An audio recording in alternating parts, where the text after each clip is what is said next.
right, we are live.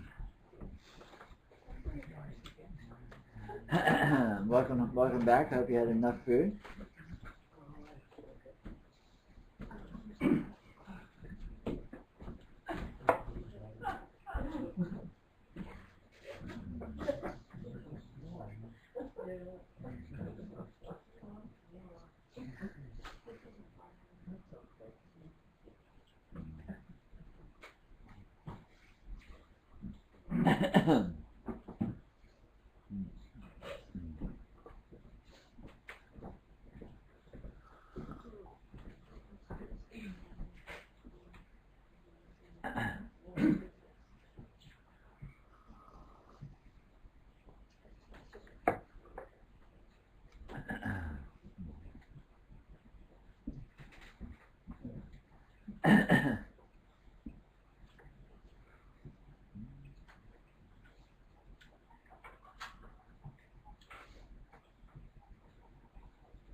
I'm buzzing.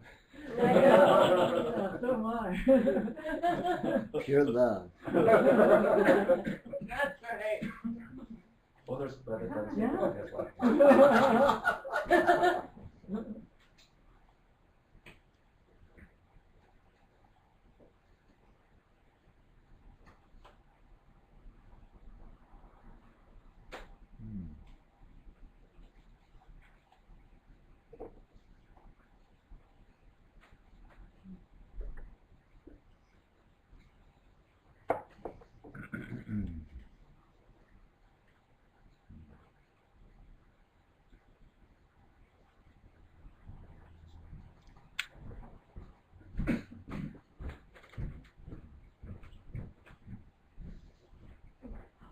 Peter, on the last night of the retreat, you were telling us about the background, and you mentioned when you were talking about your,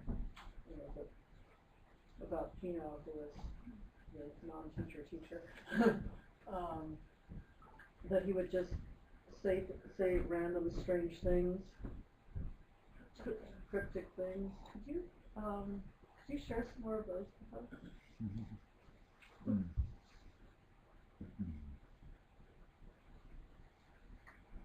I don't know that I remember any. Oh. Okay. I'll think about that. If something comes to me, I'll go. Thank you.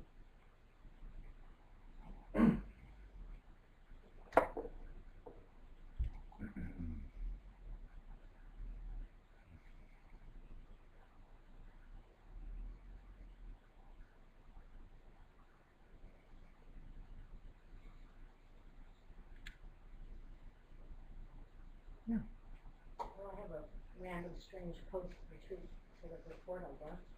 I just have noticed that I feel very, like I was interested in the word turbulence. When I walked in, someone brought up turbulence.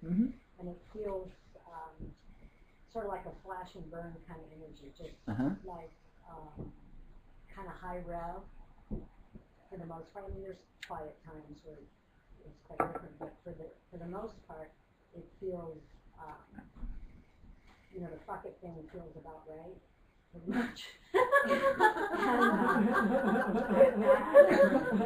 It's not how I normally think of. Don't give away secrets to people that weren't at the retreat.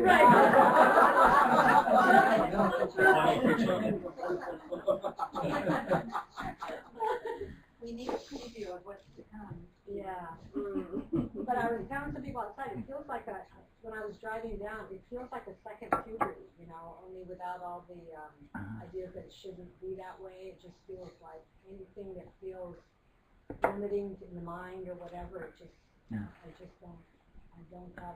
don't know where the brakes are. It's a little scary. I don't know, it's just kind of what's happening. That's great, that's great. It's I mean, that's what a retreat should be provocative. It should be a little unsettling. It should give you a kick in the pants. Yeah. And you can't predict exactly what the results will be, but it should definitely be at least slightly destabilizing. Yeah, but it feels exciting. I don't know what feels exciting. I don't even care if I play the specialist and self-important play, but I just don't care. Right, yeah, it's just cool. sort of like, I could be the most immature whatever on the planet, and that's fine too. I just right, sort of like, in this moment, I feel like life was so shoulded for so long. Great, that's good. So thank you. I don't know why I'm thanking you, but why not? Why not? That's what's up. You said it's on the pole? No, not yet. Don't bring my dangerous. You're sugar deprived. Yeah, have one of those. Then you'll know. When you really feel like a teenager. Yeah.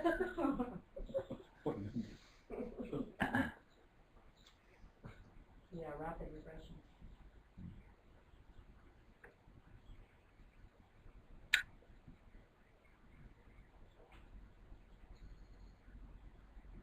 So I don't seem to be functioning the same way that I did before retreat, Mm-hmm. and it's throwing people off and they're not liking it. And that's okay. Score. Well, And I congratulations. don't care. Good. Congratulations, good. Yeah. Now, the worst thing you can do is live your life to try to meet other people's expectations. My God, what the hell. So I have a friend who's actually, her time here is very limited. I got out this morning. Uh-huh. And, the impulse that I would have had before is rushing to her side and this, and, talking to her, engaging with her, being with her was amazing, but I don't really feel like I have to fly to her side and drop all my plans, and she sort of expects me to do that so she wouldn't say so. And again, it didn't matter. So. Yeah, sure.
sometimes there's the perception, with myself included, in people who attend such things, that if, although not baldly stated, if I'm in the flow, things are going my way.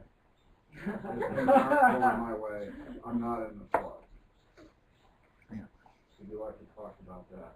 Well, of course, that's very overly simplistic. There's no such thing as being out of the flow. And the very nature of the flow, again, is sometimes it's smoother than other times, sometimes it's turbulent. And it has many modes, and every mode is the correct mode for what it's doing at the moment, which is not at all fathomable or analyzable, or, you know, you can't say what's happening, so you certainly aren't qualified to say how it's supposed to happen. You know, this is supposed to be smooth, it's not supposed to be turbulent.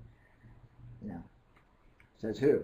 According to what? You know, there's no map, there's no schedule, and the nature of this astounding phenomenon that makes up our experience is unfathomable, and what it does and why it does it and how it does it is, basically it's taking care of it, and there's no explanations given. So any kind of judgment like that is obviously simplistic, at least. You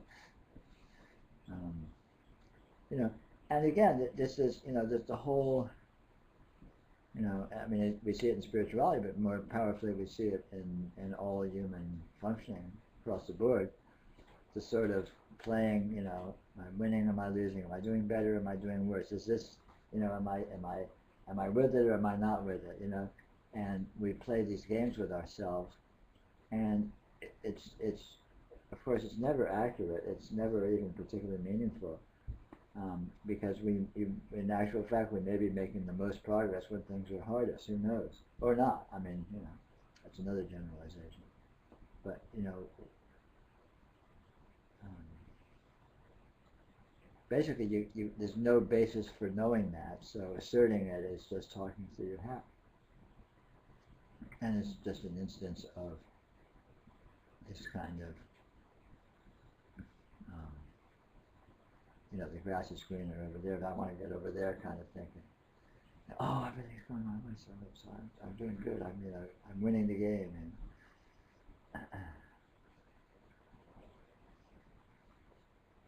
I've noticed sometimes a short, sharp shock to the head can snap you out of it. It's weird, but that's sometimes how it happens. Yeah. Any kind of discontinuity is a benefit. Any kind of shock to the system. And those are forthcoming from time to time. Sure are.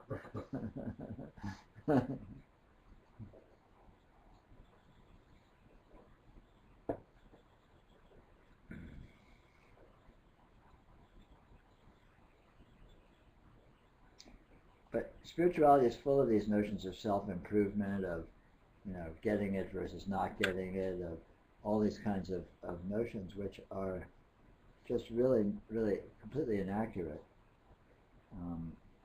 Because spirituality is a process that does itself. There's nothing but it, and it's always been in full force. And all the phenomena of our lives are nothing but that. And when you get to a certain point, in like, for example, in this kind of coming to a meeting like this and so on, you begin to look at, or not begin to, but you're participating in looking at these phenomena from perhaps deeper levels or from alternative viewpoints rather than the more simplistic viewpoints that we may have used in the past. But it's the same phenomena, it's the same ballgame. And it is intrinsically complete. It's intrinsically doing itself by its own template, unanalyzably and ungraspably, like it always has been. And the more we let go into that and participate with it in its own terms, and the less we play these you know, naive games of you know, am I winning or am I losing kind of thing, you know, the more accurately we can be with it, and the more profoundly we can be, you know, more consciously engaged this exploration that it intrinsically is. What this is so unfathomably weird and non-linear and complex and subtle that it can bear infinite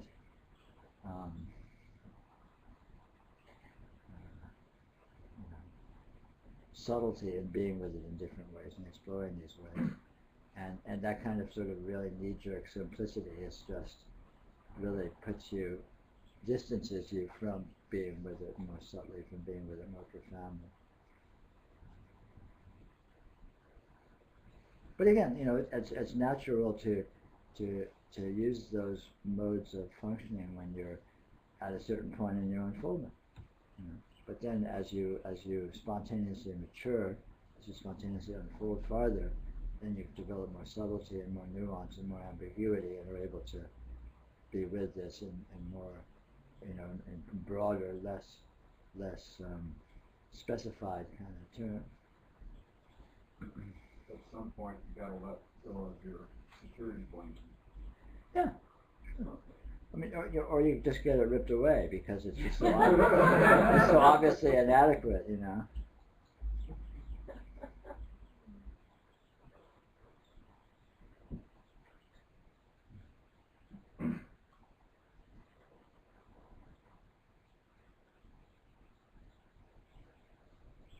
In one sense, the path of spirituality consists of discovering what the path of spirituality is. And it reveals new aspects of itself on an ongoing basis, and wow, it's this, I wouldn't have guessed it's this, and then a week or a month or a year later, wow, it's this, I never would have guessed it. Because it, what you think it is at any given time, it will reveal itself to be other than eventually. The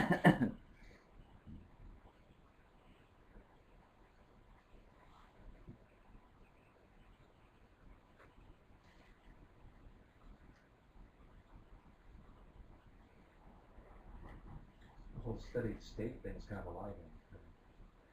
Well, it's one paradigm that is an aspect. It's one way of seeing it, but of course, any way of seeing it is transcended by the fact itself, which transcends any simple or single mode.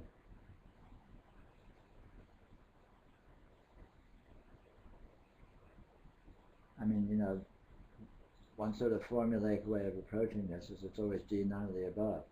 So however you approach it, however sophisticatedly you're approaching it, it's not that.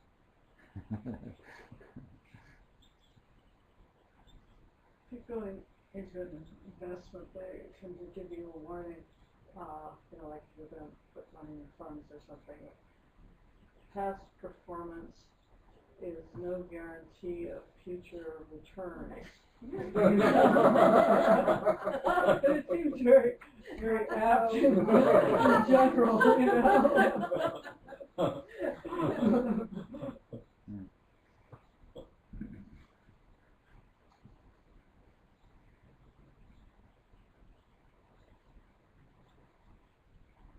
Well, one of the basic properties of actuality is that it's always surprising. So if your life is not surprising, you're not actually living it. You're not actually engaged with what it actually is. And the more you are really noticing it and appreciating it as it is, the more profoundly you'll be surprised every instant, every day. And that surprise consists of the discovery of, wow, it's different than I ever thought it was. I'm seeing something I've never seen before. And that is and will always actually be the case. If you notice, you can't predict where you're going by where you've been. And certainly in terms of, well, in any terms actually.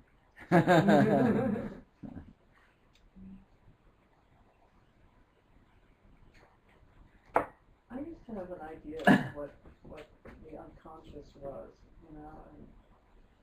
or at least I didn't know what it was. I had an idea of how it functioned, but that concept at this point seems really irrelevant. Mm-hmm. Or it is useful as a concept. It's different than the perception that now is. So yeah, so it. I don't know what the unconscious is. Mm-hmm. Beyond some abstract concept. In a very practical sense, the path to spiritual unfoldment is the opening of the unconscious mind into the conscious mind. And realization consists of the condition where there's no division between those two. And sort of as a sort of a pseudo-psychological model, I think that's pretty accurate. Because the conscious mind is your identifications, is your worldview, is what you think is going on. And the unconscious is essentially all those, irrational, unspecifiable energies that don't fit in to the conscious view, and so it's not that they're not present, but they're there's a kind of a censorship that somehow is affected where they're not really noticed or appreciated, which is also, in less psychological terms and more perceptual terms, we experience this in terms of the way we focus on aspects of the field of our experience that we acknowledge and are aware of, and there's whole other vast aspects of the field of experience that we typically just don't give any attention to at all, largely because we can't say much about them. We can't think much about them because they're too weird, they're too non-linear, they're just weird vibes and discontinuous energies and flavors and things that we just can't, they're not connected to anything. They don't fit into any narration or any story. So they're essentially just not, it's not that they're not actually there, but we don't even necessarily notice they're there because we're so focused on what we do give importance to, which to switch back to pseudo-psychological terms is the difference between the conscious mind is essentially what we attend to, and the conscious mind is what we don't attend to. And in realization, what happens is you gradually learn to attend to more and more of what is present until you attend to all of it. I mean, not necessarily all of it all the time in real time, like, but it's all present. None of it is being censored. Yeah. And at that point, there's no real actuality to any kind of distinguish between the conscious and the unconscious mind, like there may have been previously. It kind of feels like what's happening because some things,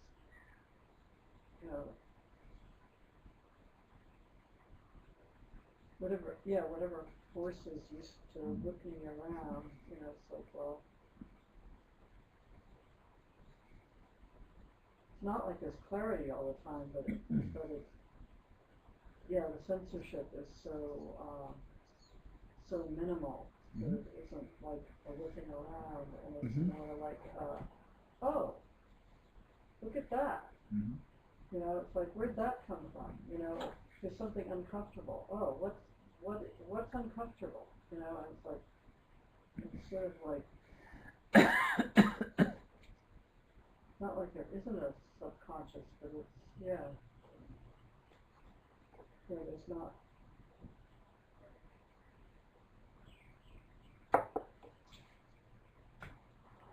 Censorship is a lot lighter. Yeah. We learn to be, what happened, we reach a certain point where we learn to be more comfortable with the irrational. We learn to be more comfortable with aspects of experience that don't make any sense or that we can't label or get a handle on. And we stop being scared of them or threatened by them or hold them to be some kind of a dark side. That they're just there and they're weird and they're actually kind of interesting sometimes. And then also there's a sort of a flirting with or an allowing of engagement with those kinds of qualities to some extent. That leads to further engagement, of course, because when you give something attention, it grows in your experience. And ultimately, again, there ceases to be a boundary in any practical way between anything that you're identifying or allowing versus anything else. So it's just basically a continuum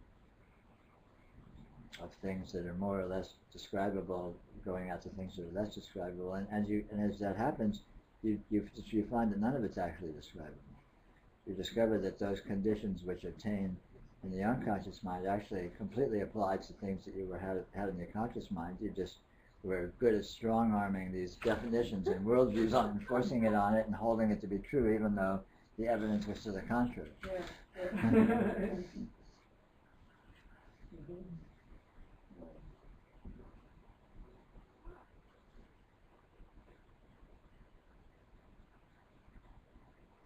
You know, but by the usual mechanism of just not paying very much attention. It's easy to not find evidence to the contrary if you don't let yourself look for it. Right. Right. Can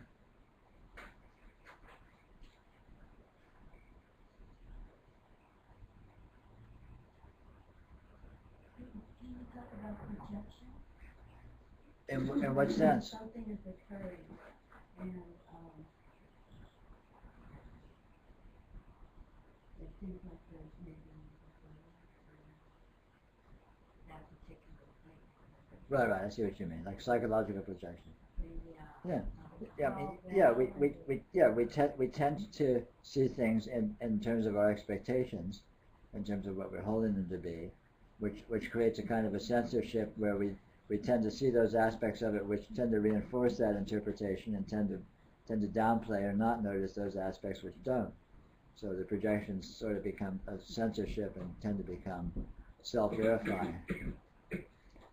But again, this is all relating to our experience in terms of our interpretations, which are pure fantasies. They have no basis in actuality, except for the fact that they arise from within actuality, but they are not accurate.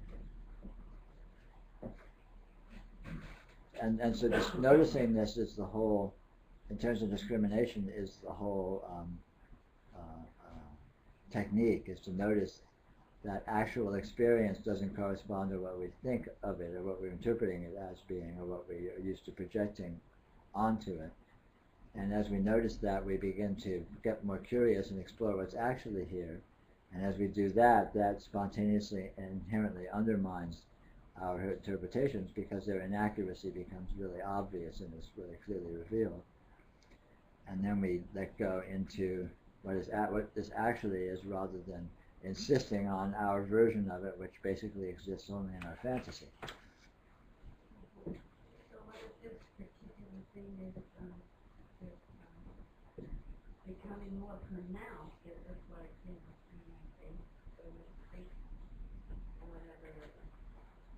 whatever it is. When you say it, you're talking about a projection, or?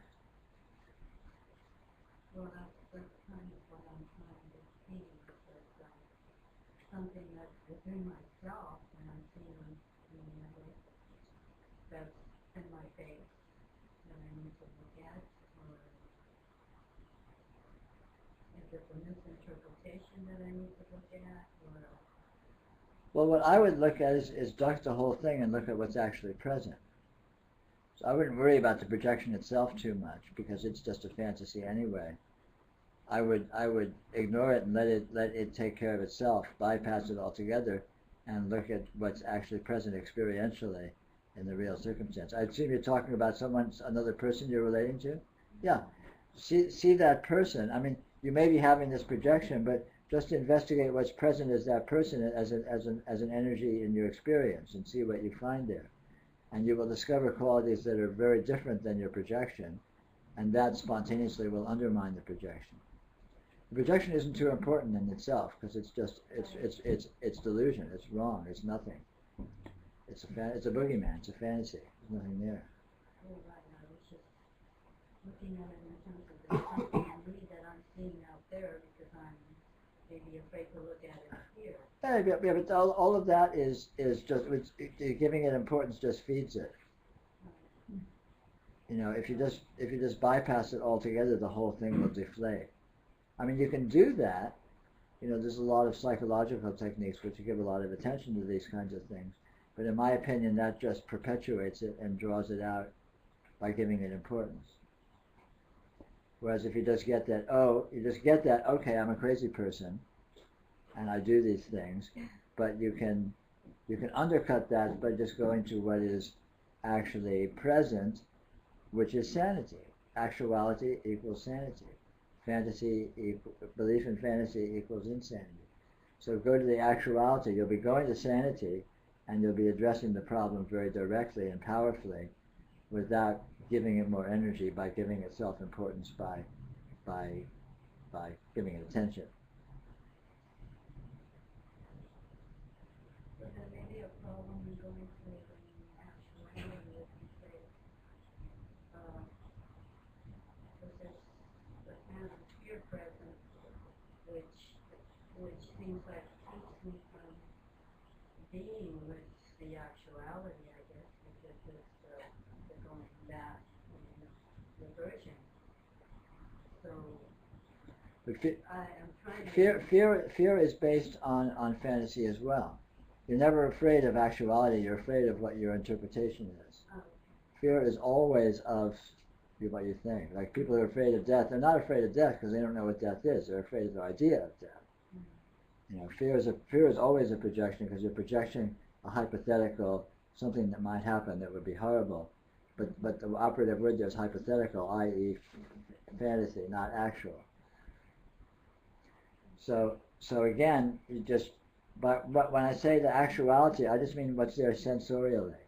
What you see, what you hear, just the energy presence of the situation. Like if there's a person that's behaving in a certain way, just look at the behavior they're doing without interpreting it at all.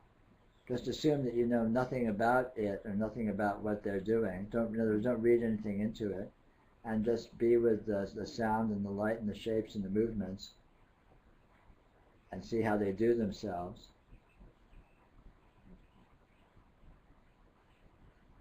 I mean, you can try, and maybe it's too much for you. Maybe it's a really strong thing you're invested in, and maybe you just don't worry about it and go somewhere else and do this kind of investigation in other experiences that are less highly charged.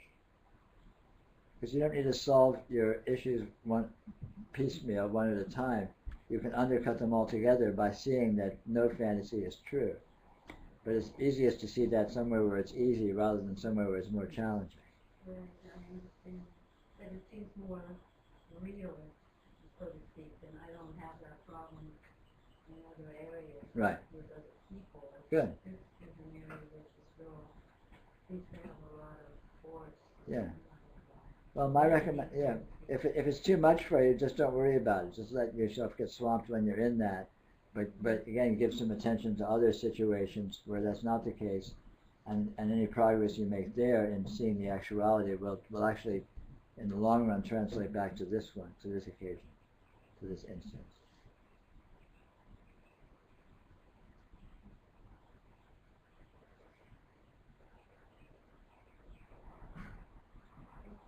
It's tricky. When you fight fantasy directly, you actually feed it, because what feeds things is giving them attention, giving them importance. And when you feed it, it gets bigger. So when you try to undermine fantasy by trying to counter fantasy, you're basically telling the fantasy it's important, which is feeding it, giving it attention, which actually makes it bigger. So the best way to fight fantasy is to duck it altogether, go to actuality, and then fantasy is just left over here, and it's not being nourished, it's not being watered, it's not being given attention, and it just basically withers up and deflates. Because what you give attention to gets bigger, you feed it in your experience, and what you don't give attention to diminishes, it gets smaller in your experience.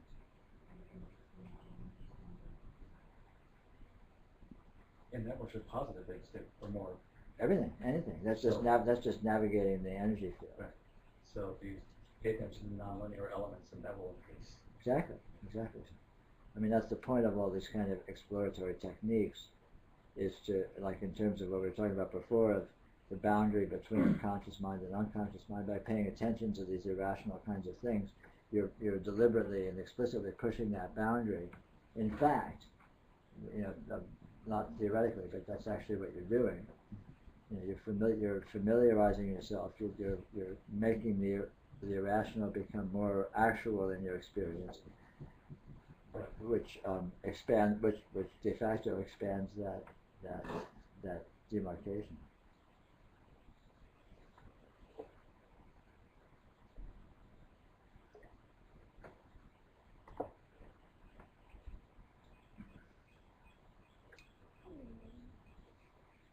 your experience is like it's like a field of astounding range of energies.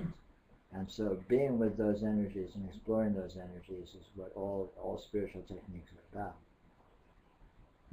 And all the different specific techniques and tricks and this and that are just basically specific examples of that general thing. And the point is to notice what it actually is, to explore it sufficiently so that you get a sense of what's actually here, this astounding phenomenon. Because it shows you what it is, because it's actual and it's available. So the more you look, the more you will see, and it will teach you what it is just by display.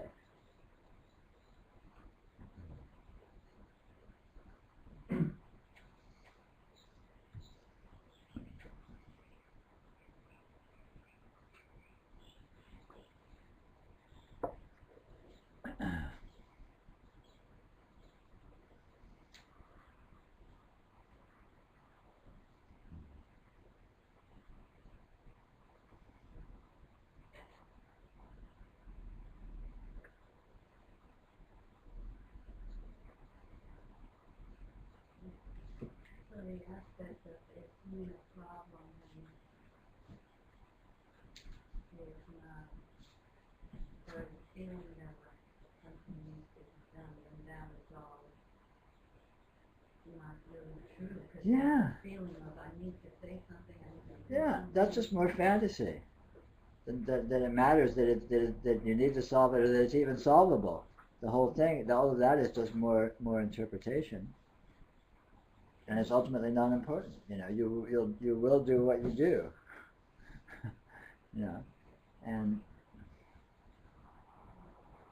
And again, the more you grapple with it, the more you can think about it or think you should be doing something about it. All you're basically just feeding it, which makes it worse, and it doesn't do anything towards solving it or towards working through it or anything. It just you're throwing gasoline on the fire. But it feels like as if something would break if I did something, whatever that would Well, be. Like but something will break anyway because everything will change, and sooner or later you will do something. They will do something, or a situation will change, and that'll happen spontaneously. No situation persists indefinitely. Everything changes. Right? So if I just leave it alone and whatever. Yeah. The less pressure you give it from your end, the more it will tend to spontaneously deflate, even if there's a lot coming on from their end. The less pressure you give it, the more everything kind of you're not pumping energy into it, so all the tension sort of will spontaneously drop, which helps it in terms of moving through. Right, amping up a situation doesn't generally help it. Yeah.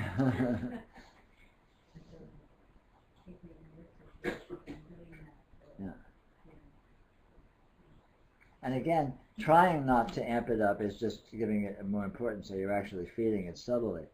The best way to not amp it up is to put your attention somewhere else entirely, to whatever extent you can. So if you find yourself thinking on it, dwelling on it, try and find something else in your life that's interesting, and let it start being a little interested in it, and your attention will spontaneously move over that to some extent. It's like a seesaw. When one side starts coming up, the other side will start going down.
So we start out life pretty unstructured in terms of how we see the world. This is like looking around, stuff happening, not even being framed as stuff happening. And then all these structures start falling in place or being imposed or whatever. How much of that process of individuation is really necessary and what parts are extra? Well, it's hard to know. I mean, we could observe that that's the way things seem to be happening these days, at least in this culture. How different it could be, who knows? I mean, it's hard to say. But, you know, in practical terms, the challenge is always to deal with what is actual rather than theoretical. So, but theoretically, I mean, who knows? Who knows? I guess you could look at different cultures or do experiments or what have you. But, you know, it seems to be, at least to some extent, intrinsic into this process of the radiance investigating itself, that it goes through a process of partially forgetting itself and then coming to rediscover itself. And it may be that that's not so much necessarily a mistake or an unnecessary inefficiency as some intrinsic process where some value is gained as a result of that process. You know, it's hard to know. I sort of think of it as analogous to a chick having to peck its way out of an egg. You know, it's a kind of a Almost like a strength. Yeah, a strengthening and improving oneself. You know, you don't get to be with this until you are strong enough to fight your way essentially to the ability to do so, which you have to do with some adversity, because there's some pretty significant mechanisms in place that seem to be getting in the way of that. So, you know, and again, the point of that can't really be said or specified, of course, but it seems to be intrinsic, and it may well be that there is a point to it. There is some, value to that mechanism that it happens to be that way. But certainly, in terms of most people's, I suppose, the vast majority of people's experience, that's how the pattern goes. So that's what we have to work with anyway, in practical terms. I guess the two-year-old saying, no, I don't want it. I don't want ice cream. I don't want it. No, is part of coming to this. Sure. Yeah. I mean, forgetting it is the path to realizing it. Strangely. And again, you can't necessarily make a lot of sense of that, but you can't make sense of anything. So nothing special there. Yeah. Yeah.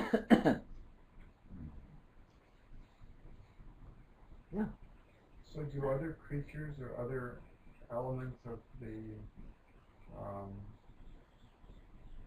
environment, or do they have that realization? Are there any other creatures that just naturally realize it and just are indigenously involved and become part of it and just recognize it? Well, the very nature of reality is this self-investigation and self-discovery. And whether or not realization occurs in the sense that we humans experience it, it can't really be said. Or the degree to which unrealization occurs can't really be said. But nonetheless, this reality itself, being itself, is intrinsically the radiance investigating itself, exploring itself. And whatever modes it does so in are its nature, and it, who knows? Because again, it's not fathomable. You can't catalog it and make a list of the ways it works and that is complete and exhaustive or anything like that. The whole thing is inscrutable. Who knows? So it doesn't. But not just. But beings includes inanimate. I mean, anything that exists is this process of radiance being with itself. I just wondered if there was anything other than humans that are actually conscious. Oh, everything's conscious. There's nothing but consciousness. Because the radiance is consciousness, radiance is intelligence. Anything that has patterning is intelligence. And yet it's all very slippery because patterning occurs in a context of a matrix of experience. So anything that exists as experienced and as experiencing. So the whole thing is very strange. I mean, we're used to it's easy in a typical worldview. We're used to thinking, there's a lot of individuals and they each have experience and blah blah blah. But it's stranger than that. It's much stranger than that. Because each individual is the sole inhabitant of their own universe, literally, which makes it very weird. It doesn't mean there's not myriad individuals, but it means there's myriad universes, and not in a simple sense, in a very profound and mind-boggling sense. And that may apply to quarks and atoms and amoebas and other life forms too, or not. Who knows? Animals the same way. Who knows? But you can't say. But if it is the same way, it is this same essential structure of a transcendental experiential field with a radiant presence exploring itself, because that's what there is. There is nothing else that it could be. Good practice. Yeah. Also, the intelligence isn't in the way that the human frames it. The Oh, mind no. is completely. No, intelligence is inconceivable transcendental functionality on every level. Functional structure equals intelligence. Because it seems like you sort of bare bone, things to where it just seems like energetically open. It doesn't, there's a habitual sense of bumping into some thought of confined, and then it just seems to sort of collapse. It's openness, but it's an openness of infinite detail and infinite complexity and infinite degrees of harmony and disharmony. So it's openness, but it's not simplicity. Right, but not naming it as detail and. Right. I'm talking about that. Yeah, what it actually is.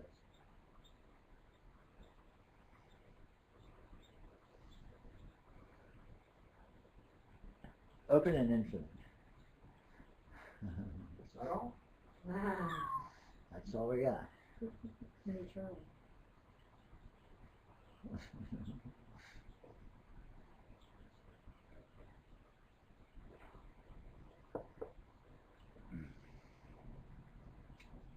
And all this is not theoretical. It's just explicitly obvious in what this is. Just look at the field of experience, and it's quite clear.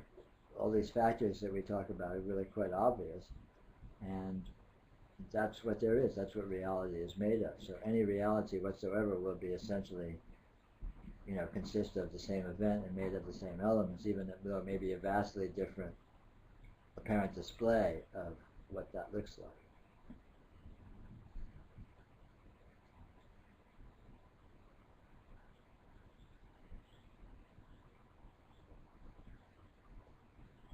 Peter, it seems like you blurt out an answer.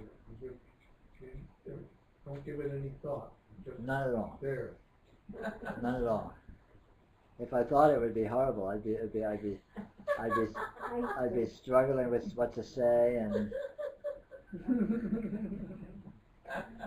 because when I talk, it's not a product of thought; it's a product of observation. It's like if you ask me what's outside that window, I look out the window and I just start rattling off what I see. I don't even think about it. So I look at this, and if there's a question or an issue, I look at this in terms of that issue, what the implications that the issue or question poses, and describe what this looks like in those terms. So that requires no thought, because I'm basically just reporting what I see. Do you hear more than just the verbal question? Oh yeah. Oh totally. I'm not answering the words. I'm answering the person.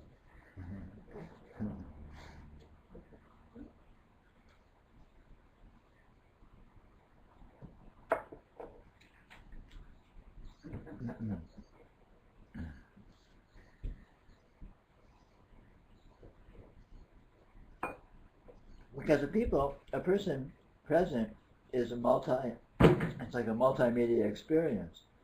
You're present, there's your words, there's your body language, there's the way you say it, there's the way you behave, there's your energy, there's just a barrage of information and when a person is present. And if you're in an interaction with somebody, then you're being invited to respond to that barrage. And of course it includes the explicit question, but it includes all the innuendo that comes with,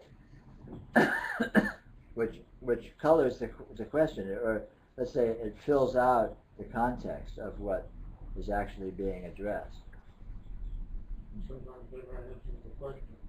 Well, it never answers the question. If I do my job right, I demolish the question. I render it not needing to be answered. That's not always possible, but one does when one can.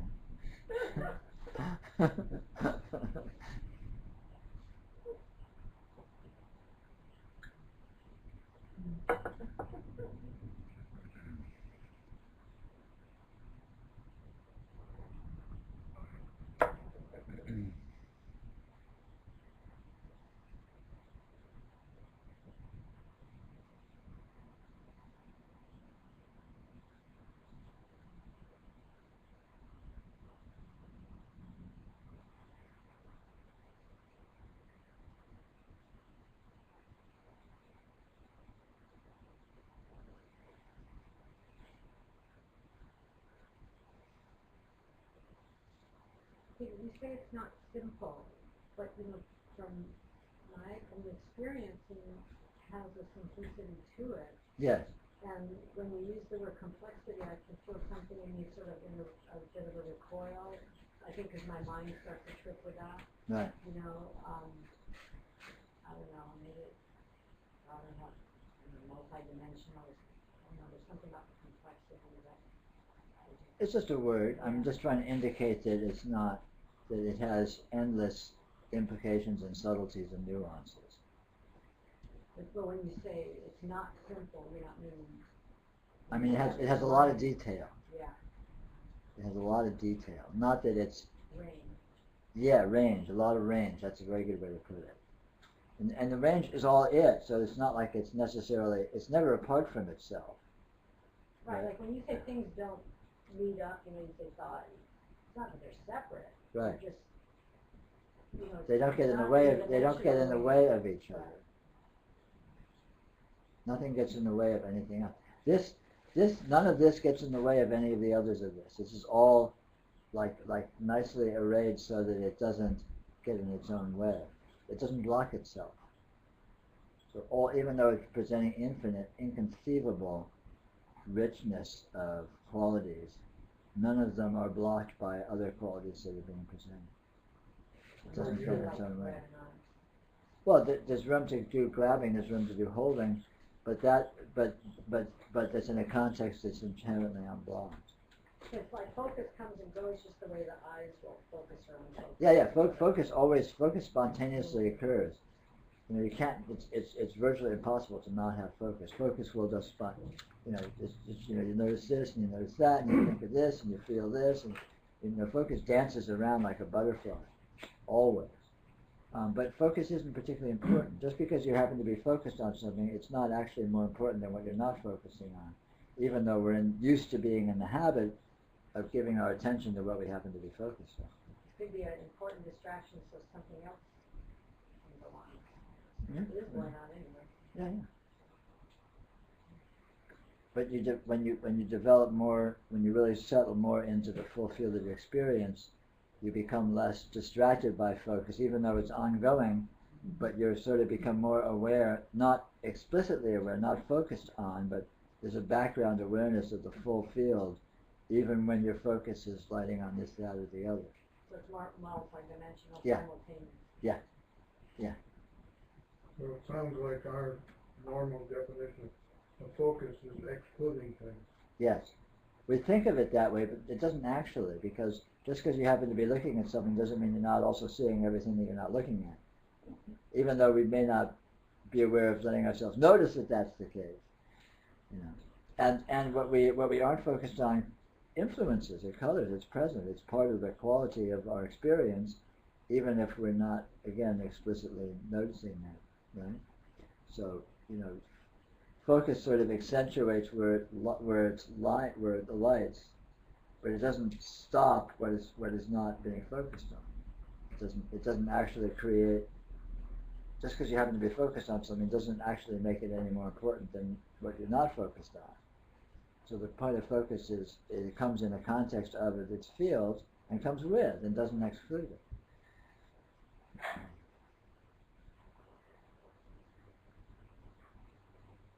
And again, this becomes more obvious from what we call an unconscious point of view, because the unconscious is quite comfortable being with nebulosities, with the field, with things that aren't sharpened and focused as profound actualities, because the unconscious is very happy with ambiguity. It's very happy with fuzziness. It's very happy with things not being sharp or precise. It's the conscious mind that insists on, oh, is it this or that? The conscious mind wants to discriminate. The unconscious mind doesn't give a shit about discriminating. It's just like, yeah, it just opens to everything. It just swims in these qualities.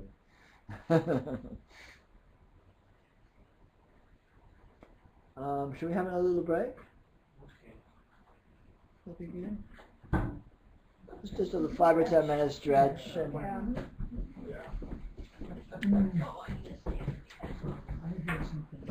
If you're jumping jacks, Stan will do calisthenics in the backyard. There's an idea.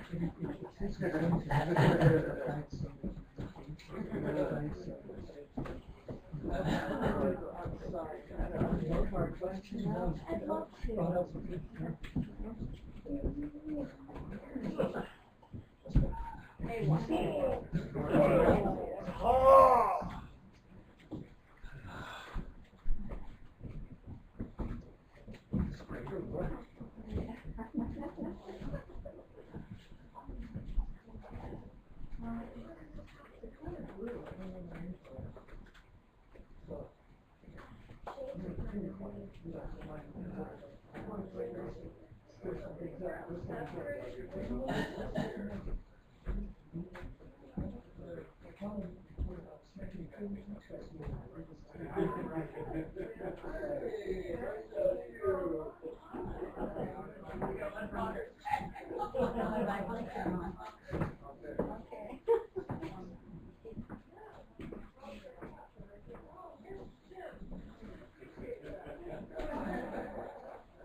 Yeah, it's something I can make. I'll have some signposts down.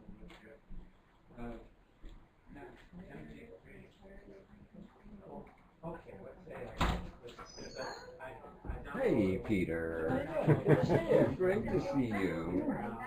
I'd like to ask you a question. I'm going to get out of the traffic to the bathroom here. Okay, so Peter Brown. I've been experiencing recently a kind of generalized anxiety. Uh-huh. I mean, things like my anus always tense, that sort of thing. And I actually talked with a very high spiritual lady, and she says, Got it, Rich? karma. Yeah. And she actually described that the karma was saying was his name was Jeremy, and that previous life I had killed him 415 years ago, and all this kind of thing, you know. And I said, oh, well, that could explain this generalized anxiety kind of thing. How do you say? Well, I think trying to explain it is beside the point. I think that as the energy unfolds, all sorts of various symptoms come up spontaneously, that the energy sort of, you can think of it as moving through layers of itself that need to be released. And then when it moves through these layers for release, different sort of symptoms can show up. And they can show up as physical symptoms or emotional symptoms, or even symptoms of synchronistic kind of events in your experience in an environment, or basically anything. So, any energy event like that is a sign of unfoldment. So in other words, this generalized anxiety I'm experiencing could be seen as unfoldment in terms of opening to new energies flowing in, or the energies are always No, there. because unfoldment is provocative. Unfoldment, you encounter things that you haven't really addressed or incorporated before, and when you do so, it can feel like a hiccup. It can feel like a little jolt or something, because something that if you think of it, something that wasn't integrated is all of a sudden presenting itself. It was always there, Right. but somehow I have become aware. Yeah, it's come to the surface, because when the energy unfolds, it starts to sort of open to more and more of what's present. We were just talking about that actually. The way I put it I can do it briefly now. The way I put it in general, sort of pseudo-psychological terms, is the process of unfoldment looks very much like the conscious mind expanding to incorporate the unconscious mind, and the realization there's basically no division between the two. Because what you identify with and what you hold rationally, i.e. the conscious mind, basically is the full field of experience, including those sorts of irrational elements and energies that are present that ordinarily the conscious mind excludes and buries in the unconscious. So during the process of this let's say enlargement, where the conscious mind expands and begins to explore and include elements of the unconscious, when it hits these elements, they all of a sudden become present more actively in your experience, and at that point you can get these kinds of symptoms from it. But they work through. It's like something you ate, and then it works through your digestive system and passes and gets incorporated, and then it's a problem. But during the working through, there can be symptoms that show.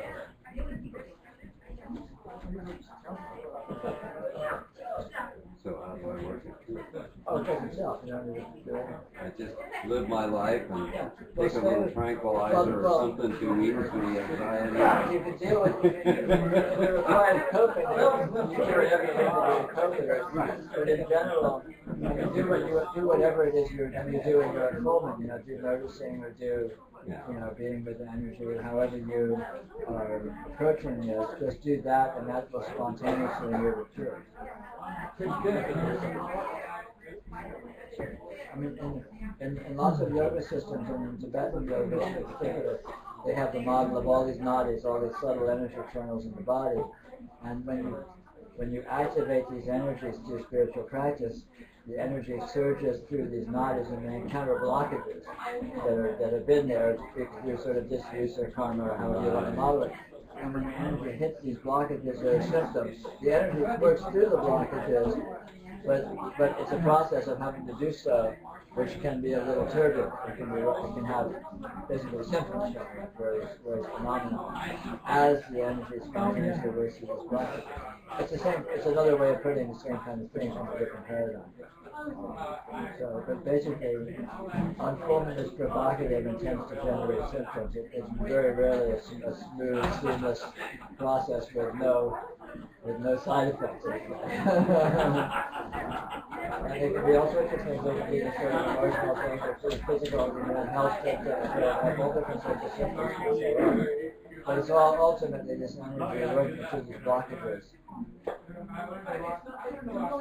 And so it's just keep doing whatever you're doing that's making the energy move, or that's helping the energy to move, which is the very process of unfolding. And the energy clears out the blockages. So that's how it happens.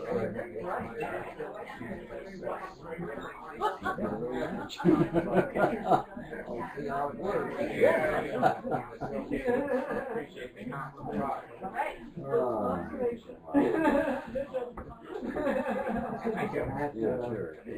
Oh, that's very kind.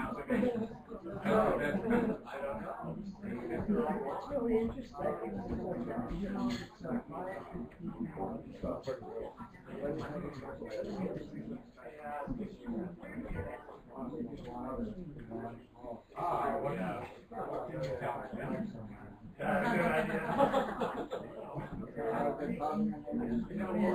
Robert Springfield. Oh, that's, oh yeah, you want to get in your time.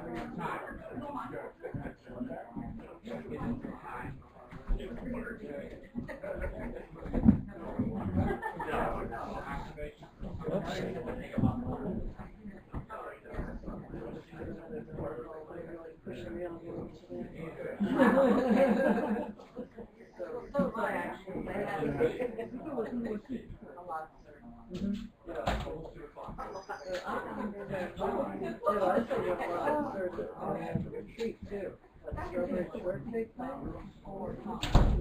Yeah, I keep pushing the ambulance lately, and it's been showing you my clothes.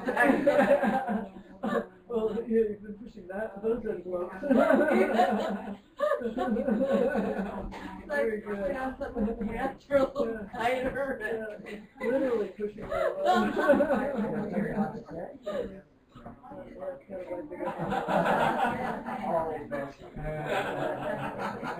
Her words, very loud words. Right. I need to crash from that one, so this one's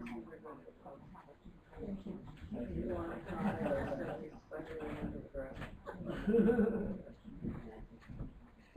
So I asked him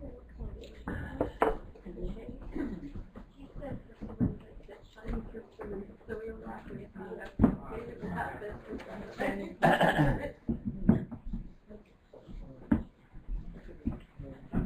yeah, that's right. But, yeah, that's right.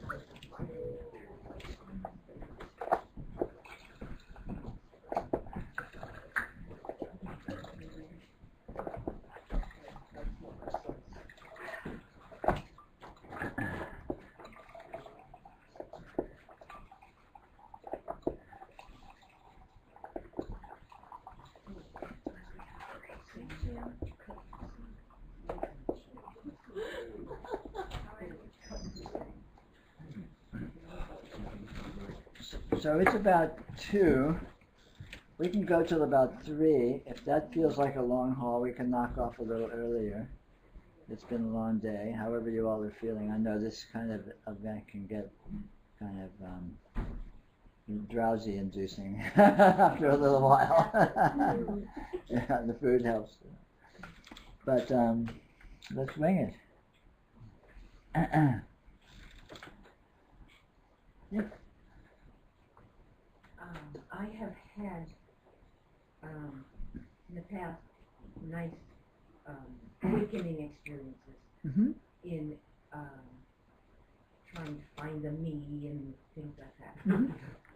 And someone, an awakened person, suggested that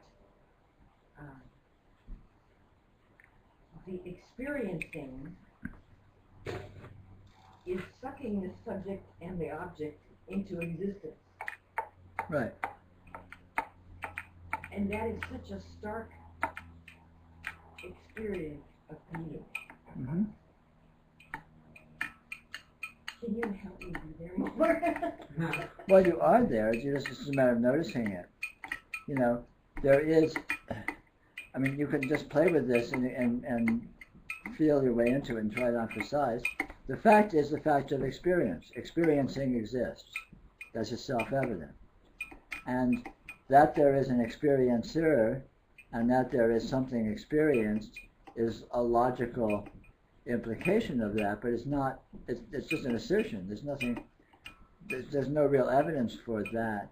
The only evidence is the experiencing, the fact of experiencing itself. That's right, but in time and space, you have to have. You don't have to have it. It's just a logical assertion. And there's no time and space, there's just now. And space is created by experience. Space doesn't exist.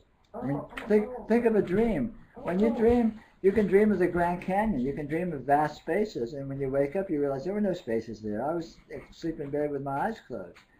So the experiencing creates a sense of space.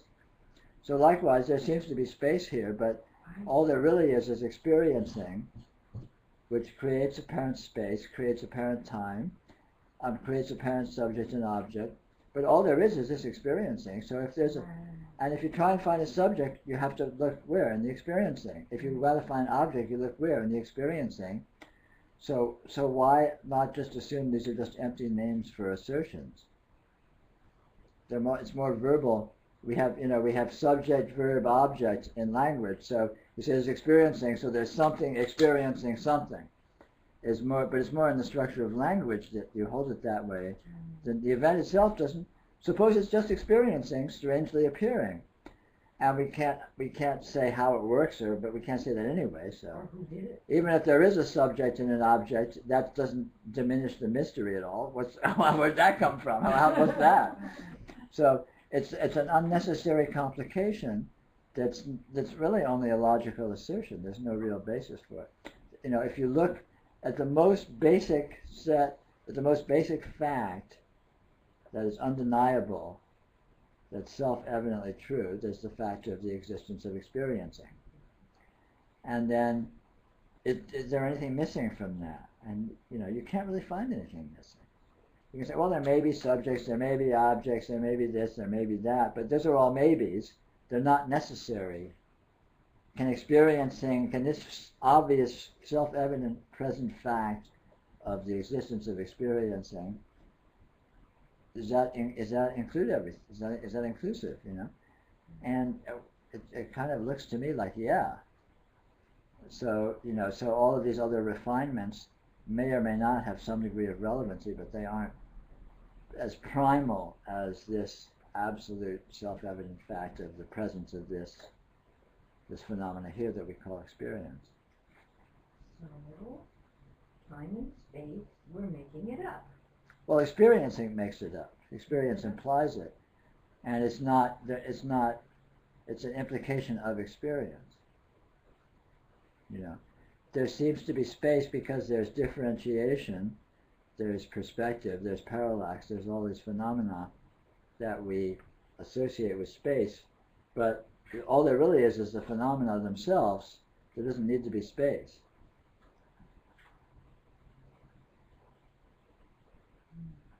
Space is a hypothesis. Space is a way of explaining why things seem to be the way they are. If there was space, then that could explain a lot about perspective, a lot about things being bigger when they're closer and smaller when they're little. The fact that bigger things that are smaller will block bigger things that are. Yeah. But it's not necessary. But it's just still a hypothesis. It could just happen to be that way, without a space. Look at dreams. In dreams, things can seem to be very spatial and can seem to have parallax and can seem to have all these phenomena that we associate with an objective space. But when you wake up, you know perfectly well there was no objective space there. So this intelligence that is enacting all this is profoundly powerful and functional. It can do all this detail work. And the assumption that it demands objectivity to do so is just, again, just another hypothesis, another assumption. In other words, suppose what's doing this is just inconceivably competent, inconceivable intelligence, like the superest supercomputer that is imaginable. So it can just churn out all this detail and all this interactivity and all this precise conformity to apparent spatiality and all of that effortlessly, without needing to have those things there. It just looks as if it might be those things.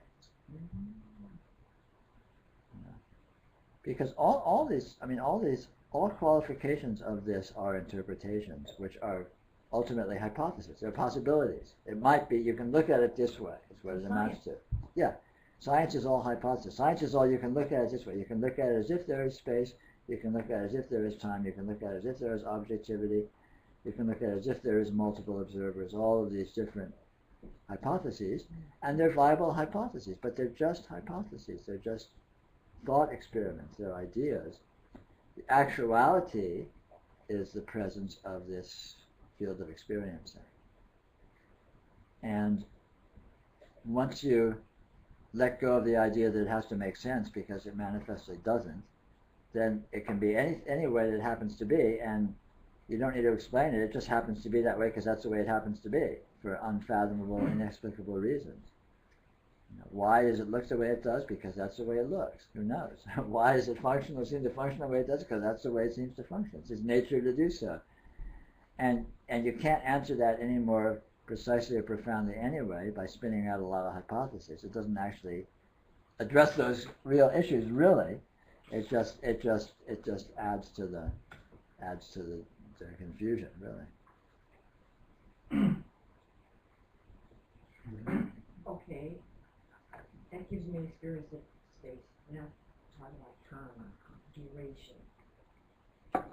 Well, you can't find actual duration. All you can find is the instant, and you can't actually find that. But it's explicit and obvious that the present moment exists. The past is another theory.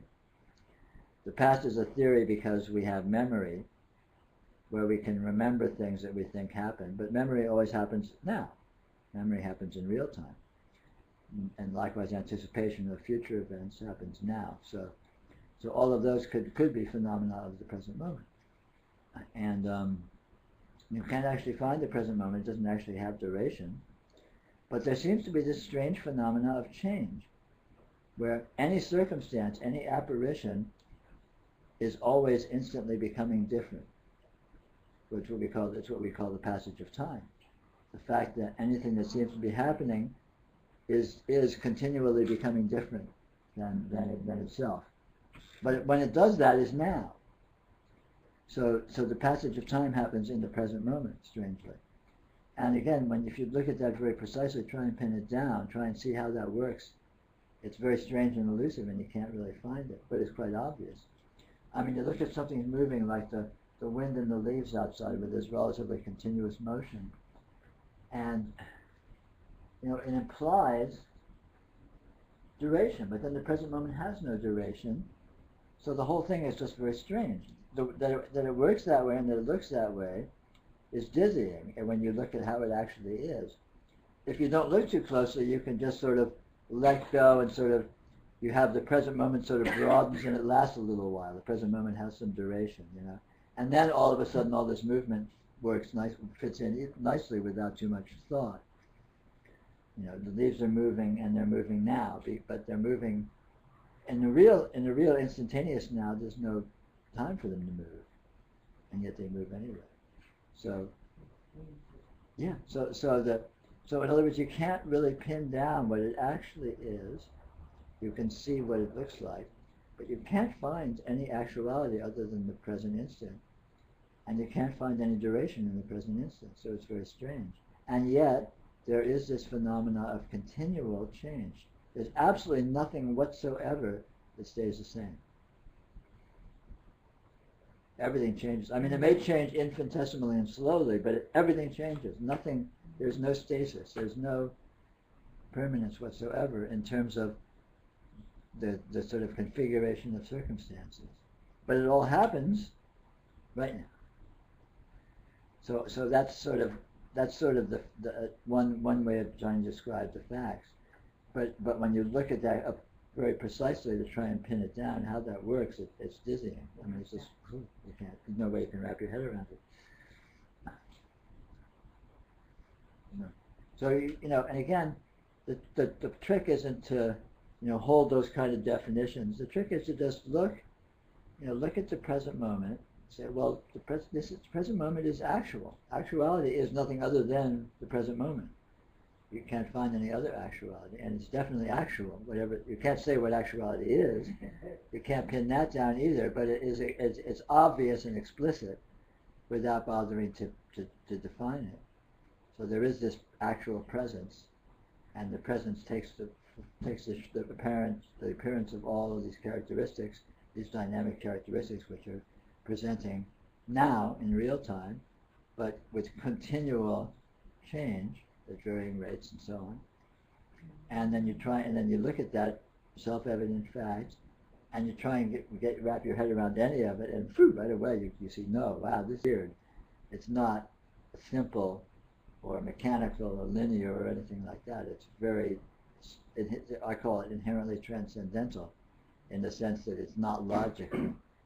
It can't be described in any kind of simple terms. You said that things are always changing, even if it's infinitesimal, it's slowly. But isn't everything kind of like changing like really fast? Yeah. Yeah.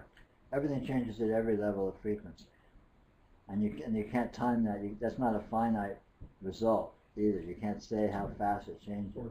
Yeah, I mean, because it's like the white wall. Yeah. Experiment where he starts doing this thing, and it's But if you look at experience, you can find apparent change at virtually any sort of level of rate. But again, that's very slippery, because then you look more closely and try and pin down exactly what that is or how that is, and it gets very strange and elusive and trippy. And remember, there's no objects, there's just experience. And experience itself is intrinsically dynamic. So even if you're looking at something which is relatively changeless, the looking is, there's no something there, there's only a looking, and looking inherently changes. Looking is doing this constant instantaneous shifting, again in some subtle, indefinable way. Right? But it's subtle and indefinable, but quite obvious.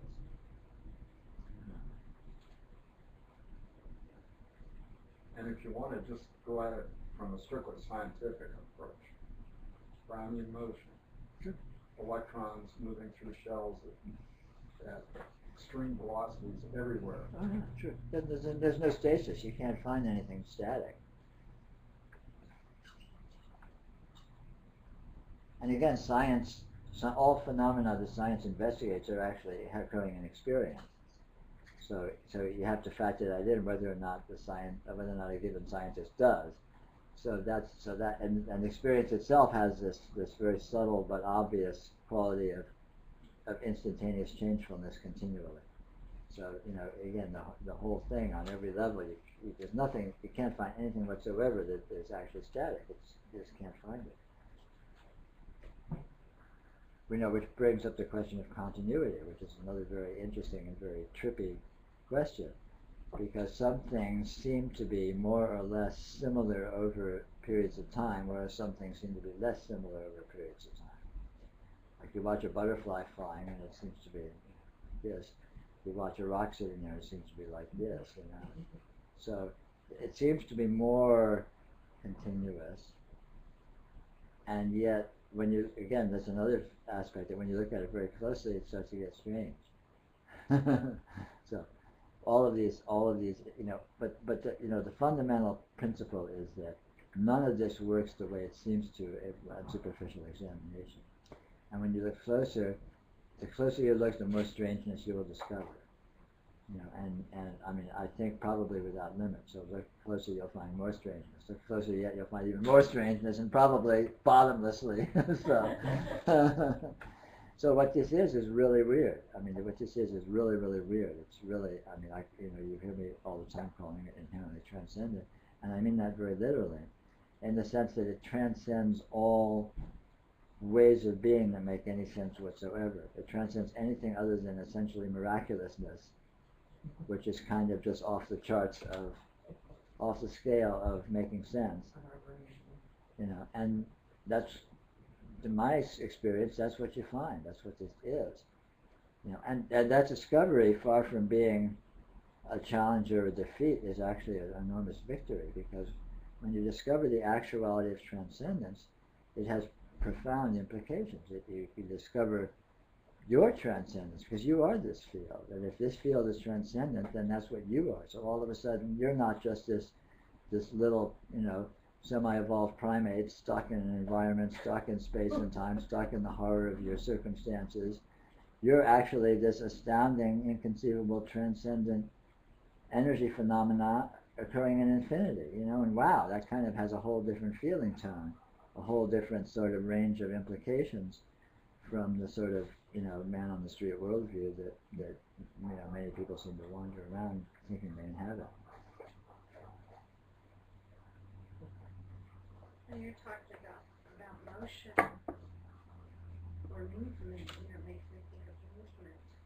And we're talking about space and time, and how, like, if you're driving down the street, you feel like you're moving, or if you're walking down the street, you feel like you're the one who's moving. But I've had that experience before where it seems like I'm not the one moving, everything else is moving past me. Sure. It's all just how you frame, how you hold the frame of reference. I mean, in actual fact, experientially, you're always here, and any emotion happens in you. So experientially, you never move, because your point of view never moves. So any apparent motion happens relative to that. So everything else moves, and you are here. You're always right here, and so you're always right here right now, and there's movement all around you. Always. Whether you're sitting still in a room or driving or flying in a jet, it's all the same. It sort of reminds me, you know, just seeing it, well, obviously seeing it from a different perspective, but you know, those pictures that you look at, and you look at it one way and it looks like one thing, you look at it, and then suddenly your vision shifts somehow. Sure. And looks like something else. Sure.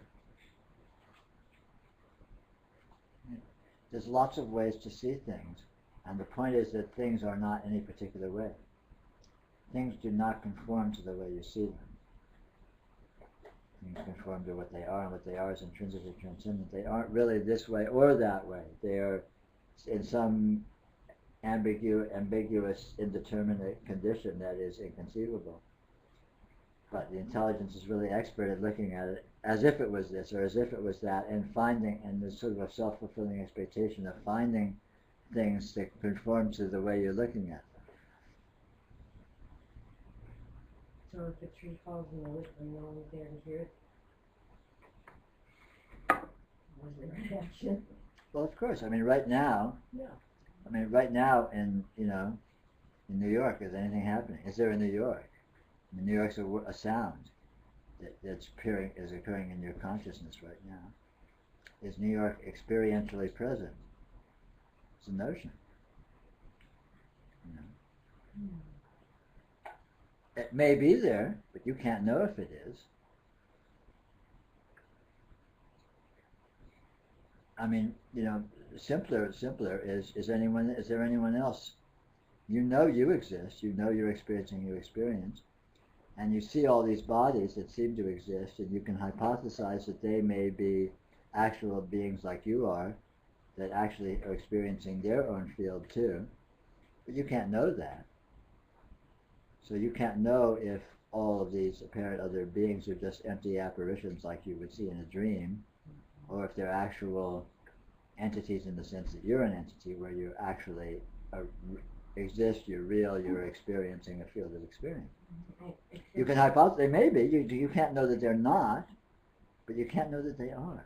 Except when those transcendent moments when you look at somebody and you see that familiarity there. You But that- see radiance. But you're just seeing radiance. There's nothing but radiance. They are radiance. You are radiance. I mean, you as a human being are just as much of an apparition as they are. Your body is an apparition in your experience. Their body's an apparition in their experience.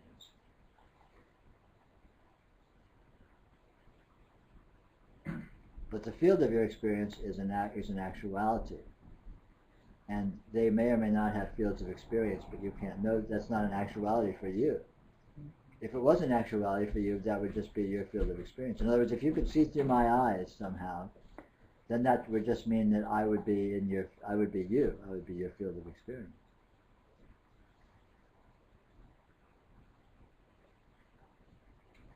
So you can't. It's not that it's one way or another way. It's that the point is to look at what it actually is, and see that it's not the way we may be used to holding it. Yeah. Just destabilizing. Yeah. Just let go of the way you're used to holding it. And it's not that the way you're used to holding it is wrong. It's just that it's just a hypothesis. It's a possibility. It may be true. It may be valuable, but you can't know that it's objectively true. And there's a big difference between a hypothesis and a fact. The existence of your experiential field is a fact. The existence of other people's experiential fields is a hypothesis. Maybe a valuable hypothesis, and maybe even a true hypothesis, but you can't know that, and that's important information. Because this is the way we get entrapped in our interpretations, by assuming hypotheses are actually objectively true facts. And as soon as you do that, all of a sudden you feel trapped by them because you think they're actualities you have to deal with. And then that's like doing it to you. Yeah, I mean, there's all of a sudden huge set of implications that you have to cope with, like a minefield you have to dance through. It's unnecessary. God, you have to pray to. Yeah, whatever. Yeah.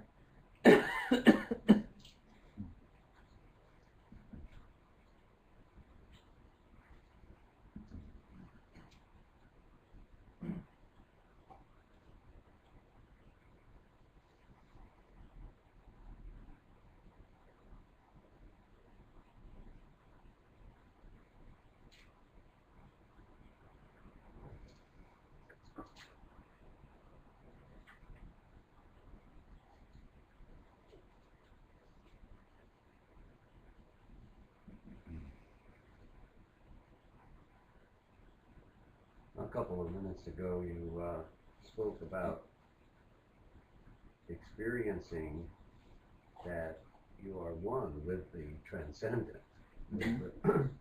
with this mysterious universe. Right. And yet, I find myself resisting. I guess I'm resisting that experience, even though I know intellectually that at every moment I'm one with all of this mysterious thing. My mind keeps, just backing off, and it's like it's too much. But that's all conceptual. Your experience itself is transcendental in the sense that it's unresolvable. It's inherently indeterminate, which by its very nature is transcendental. In other words, it's not this. You can't find it as this or that. You can't resolve it as this or that. It's always a big maybe. And this is experiential. This is not just conceptual. So in other words, if you look at the details of the field of experience, you find an infinite degree of unresolvability. Totally. And that is intrinsically transcendent, in the sense that it transcends being anything in particular, because you can't resolve what it is. Yeah, and I guess that's just my mind playing its trick of, I want to resolve everything. I want to describe everything. Well, that's what the mind does. I want to be in control. Sure, the mind's nature is analytical, and it tries to analyze, and it tries to formulate hypotheses, and it tries to pull things together and generate models. But that's the mind's work, which is a small portion of your experience. But of course, you are not just your mind, you are the full field of your experience, and the vast majority of your experience is unresolvable. And the mind as a phenomena is also unresolvable. Thought itself cannot be pinned down as being anything in particular. So mind itself is transcendent, even though it's apparently trying to generate, untranscendency. It's trying to generate specificity, but it's only doing so as concepts. And concepts themselves, if you look at it very closely, are ultimately transcendent, because the concepts aren't really concepts, because they don't refer to anything. They sort of are bootstrapped up as assertions of referring to something just out of thin air, because they don't actually, because nothing can be resolved that they actually refer to. Because the actual objects, the actual experiential objects which they would refer to, are unresolvable. So you can't find anything specific that the concepts refer to, even though the concepts claim to refer to specifics. What do you mean resolve? What do you mean resolve? Say what it is. Find what it is. In any sense. So, for example, this shirt is, let's say the shirt is black. So that's an assertion. You'd say, okay, we figured out what the color the shirt is. But what is black? What is black? Black's a word for what? Well, you sort of end up pointing and saying, for that. Okay, cool, but what is it you're pointing at? And so you look and see what it is you're pointing at, and it's there, it's present, you're looking right at it. It's clearly what it is, but then you try to get a handle on exactly, precisely what is there, and all of a sudden, whew, you can't quite resolve it. You can't say what it is. Yeah. You just say that it is. Yeah. And yet it is clearly what it is. It's clearly differentiable from something else, let's say, that seems to exist in the same field, even though you can't definitively find the way in which they're different. They're clearly different to some degree to be differentiable. But the point is you can't pin any of that down. So even though experience is apparent and obvious, it's very, very subtle, and it doesn't conform experientially to our precision of the way we describe it. We say, oh, this is black, that shirt's blue, this is a glass of water. As if that sort of addressed the totality of what these things were. But then you go look at the actuality, and all of a sudden there's all of this unresolved indeterminacy. It's not conceptual, it's actual, it's experiential, it's quite clearly perceivable. And all of a sudden, so the correspondence of these precise ideas and assertions and labels with these sort of fuzzy realities, it turns out to be apples and oranges, and they don't actually have a whole lot to do with each other, except as a vague reference, like a label. It's like a finger pointing at the moon. I can point at the moon and say, I'm pointing at the moon. The finger doesn't have to do much with the moon, but you can still sort of somehow have it be a reference, even though it doesn't define the moon at all. So likewise, I can say this is a black shirt as a label, as a way of referring to this unknown infinite actuality, without necessarily holding that this actually is a shirt in any sense, or that it is black in any sense, because again, shirtness and blackness, when you go looking for the actualities of those, it gets very strange. So if our minds are continually wanting control, wanting definition, Yeah. wanting to be sure, Yeah. it sure must be peaceful to not have to do that. Well, we don't have to, because the mind does it for us. And the mind is only a very small part of our being. So while the mind is busy doing all this analysis and thinking and all that, the rest of us is sitting back here enjoying. Ignore it. Yeah. You can't stop it. It does what it does. I mean, it's not like you're not thinking. Thinking is happening in your field of experience. It's not something you're doing, or not something you need to monitor even. And so thinking's happening over here, but while thinking's happening over here, seeing's happening here. And feeling's happening here, and hearing's happening here, and all of these other things, and then there's subtle, just strange vibes and moods and unnameable energy quality characteristics are appearing simultaneously in somewhere I can't even say where. And all of this is spontaneously present in experience. And all of that is completely unimpeded and untouched by the fact that the mind is going on trying to sort it all out. It doesn't, because the mind doesn't impact, again, the mind happens in its own space, in its own sort of dimension of mind, and it doesn't infringe upon all of this other activity, which is vast, inconceivably vaster than the mind. The mind is small. The mind is a tiny, relatively tiny event, and the field of experience is vast. So even if the mind is racing on, it doesn't really demand anything. You know, you don't need to follow it or give it a lot of attention if you don't want. Right? So you can be in peace of thoughtlessness without needing to stop thinking. Because thoughtlessness is here, thought is here. You don't have to get rid of it. Yeah. You just sidestep it. Like the bullfighter I was talking about earlier. You don't need to defeat the bull, you just need to get out of the way. You don't need to stop the mind, just get out of the way. All you need is rib cakes. But the mind seems to like claim things. Yeah, but that's just words. It doesn't have any power. Just because it's claiming something doesn't make it true. Yeah, but I mean, it seems to inflate itself by claiming, this and that. Well, it claims to inflate itself. But that's just a claim too. There's no actual inflation happening. When the mind claims something, nothing happens in your field of vision, does it? I'm claiming this room for Spain. Does my visual experience of the room change when I do that? I'm claiming this isn't a room, it's a spaceship. Does the field of vision change when I do that? The mind can do all these things, but it doesn't actually, it's just an empty claim. It only has power in the mind itself and not in precious little there. And nothing else actually is changed by that. And the field of vision is what it is, regardless of what the mind is claiming it is. And in fact, the field of vision is always completely beyond whatever the mind's claiming it is. I mean, that's what we've been talking about, the way experience is intrinsically transcendental in the sense that actual experience of anything, let's just say sensory experience for now. Bodily. Yeah, like your senses, like what you see, what you hear, whatever, is, you can't resolve any of it in terms of what it actually is. It's infinite, it's too detailed, it's too fuzzy, it's too indeterminate. And so when the mind goes along and saying, oh, this is this and that's that and this is the other, it's trying to be precise about things that are intrinsically fuzzy, things that are intrinsically unprecise. You know?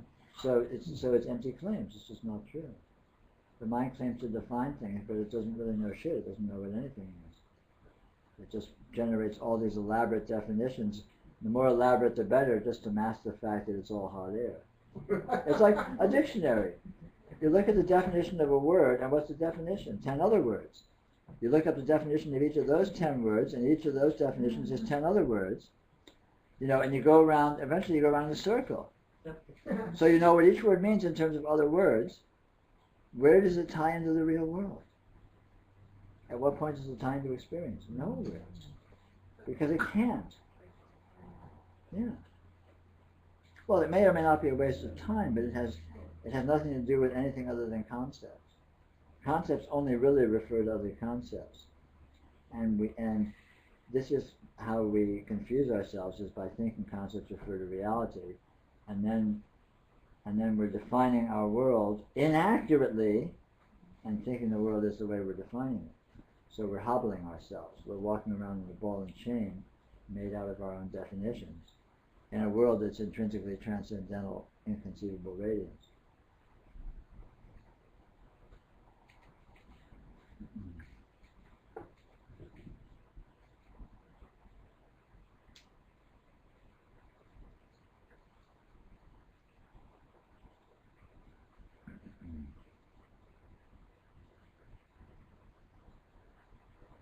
Anyone have a pillow for Stan?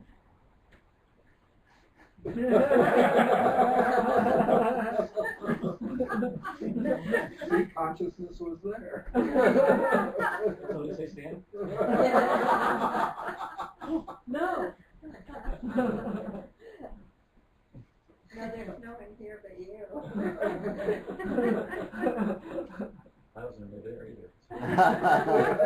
No one here but you, and you're not here.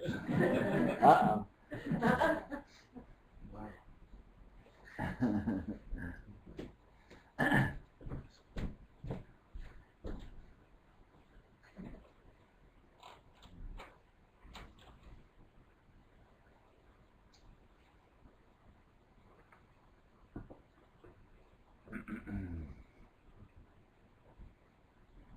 That's your like me off the hook.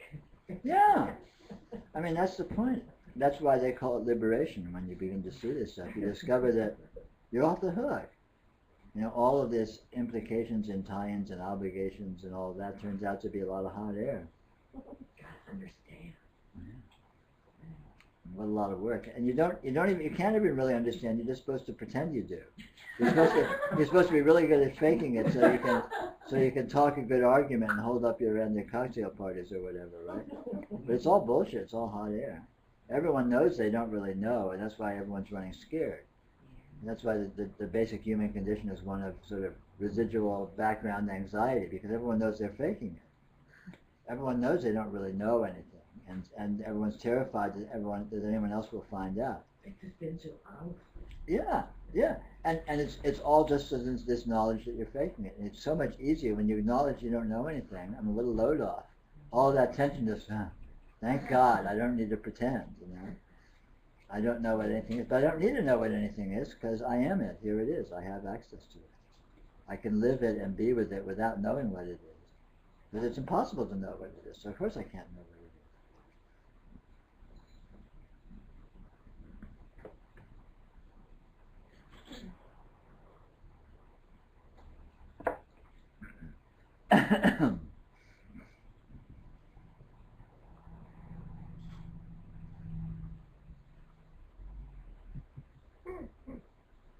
There's a great line in the song that says, "Everybody knows it's nowhere."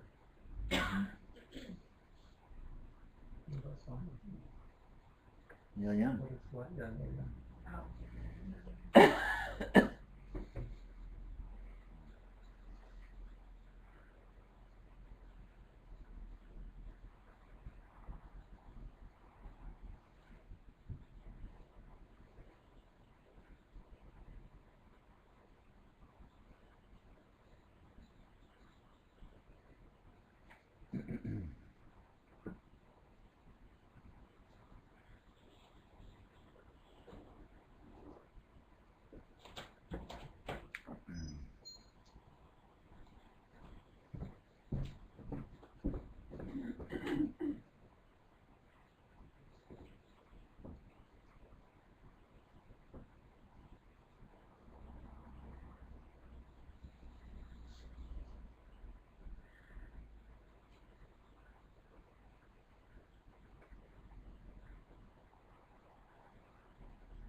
How about the middle function that says, I've got to be able to anticipate everything, because if I don't, something's going to get me.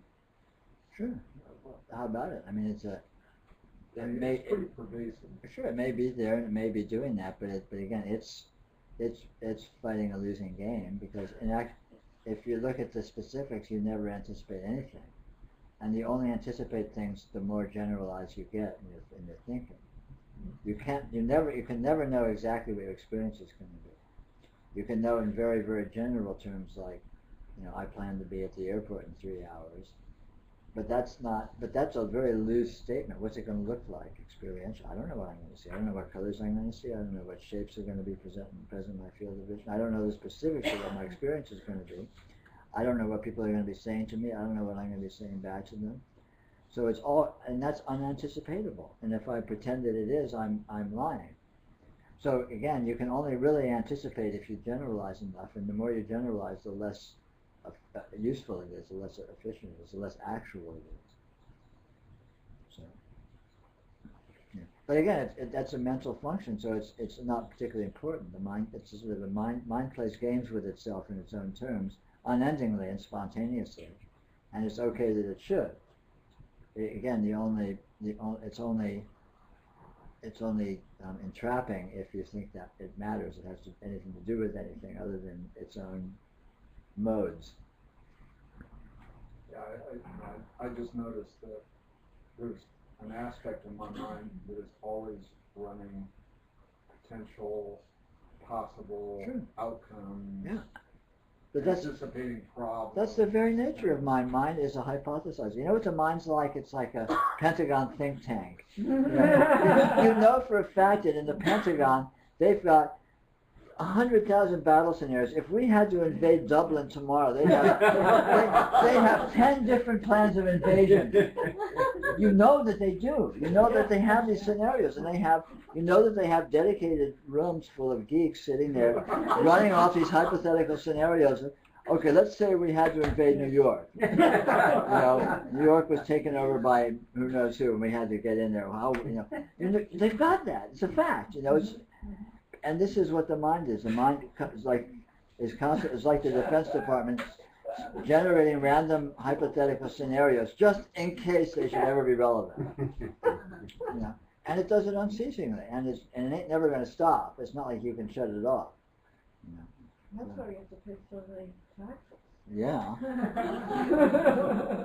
Gotta keep the military in the style to which it hopes to become accustomed. The style to which it unfortunately has become accustomed.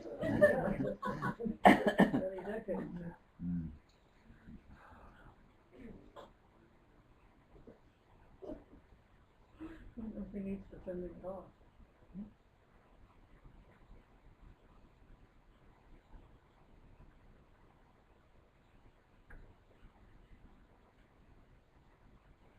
And in actual fact, your most efficient and intelligent response to any situation is going to be the unanticipated one. I mean, this is the principle in martial arts.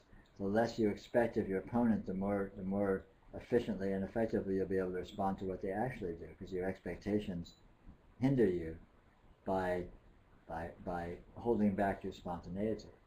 Whereas when you're just loose, you're able to meet what actually presents itself much more rapidly. Yeah, yeah. You're not constrained by your own expectations.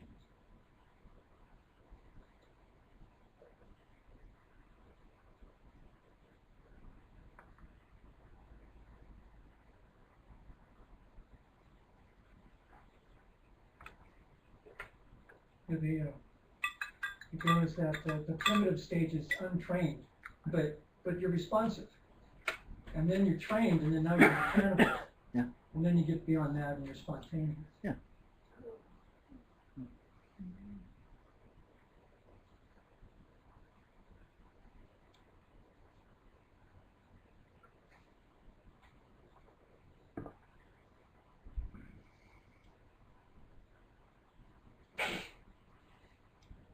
I mean, and this is really this applies to spirituality very directly, because, when we're trying to approach spirituality in terms of formulaism, when we're trying to approach it in terms of, well, I read my Buddhism, and the Buddhists, they said this, and, these are the poisons, and these are the antidotes, and this is what I have to do, and you're constraining yourself by that formulaism, by that kind of expectation, to a kind of an inefficiency, to a kind of a lack of intelligence and lack of flexibility. Whereas when you're just loose and open, you can be responsive and really engage with whatever is present in whatever way seems appropriate, without being bound by your expectations and your formulaism. So, when you begin to find yourself getting more mature spiritually, you'll find yourself letting go of all these formulas and letting go of things you may have learned in, this approach or that ism or this yoga or this technique, and you just, well, here I am. What's up? And all of a sudden, just with experience itself, and the practice, so to speak, becomes just this right here. Whatever and however, and it does what it does, and you do what you do, and the whole thing is just this very instantaneous, real-time, intelligent dance of engagement with subtlety. Unpredictably, undescribably, unanticipatably, but with profound beauty and meaningfulness.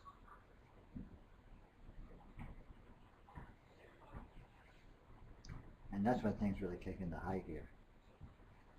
That's the beginning of true spirituality.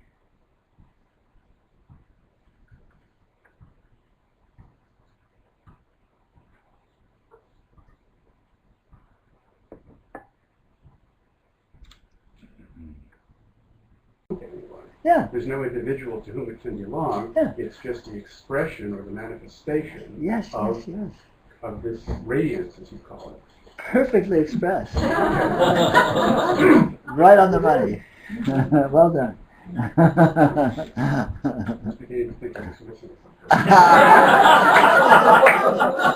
I don't think so. I think that, no, that's it. That's the sum total right there. It's that simple. It's really that simple. And all the complexity exists within and is the expression of that simplicity. That simple engine, so to speak, that simple circumstance looks like all of this. All of this complexity, all this nuance, all this subjectivity and objectivity, all this personality, all this everything. It just effortlessly fractals out into all of this detail in real time, spontaneously, all of which instantaneously disappears and morphs to be instantly refreshed forever. Yeah, and that's all that's happening. That's all. And the only thing to do in all of this spirituality is simply notice that fact. And if you don't notice the fact, there's nothing lost because it doesn't change anything. It's still the case, and you can notice it or not. Noticing it happens to have the nice perks of a removal of suffering and severe, the pain of confusion. I mean, there's nothing but confusion. This is confusing as hell if you're trying to sort it out. But when you get to there's nothing to sort out, then of course confusion becomes a moot point. It's not confusion anymore. It's just proliferation. I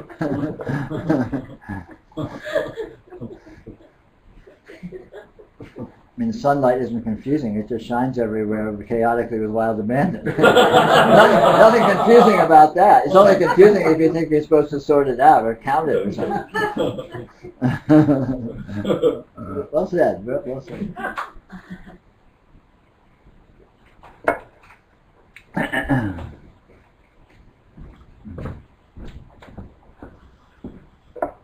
Thank you.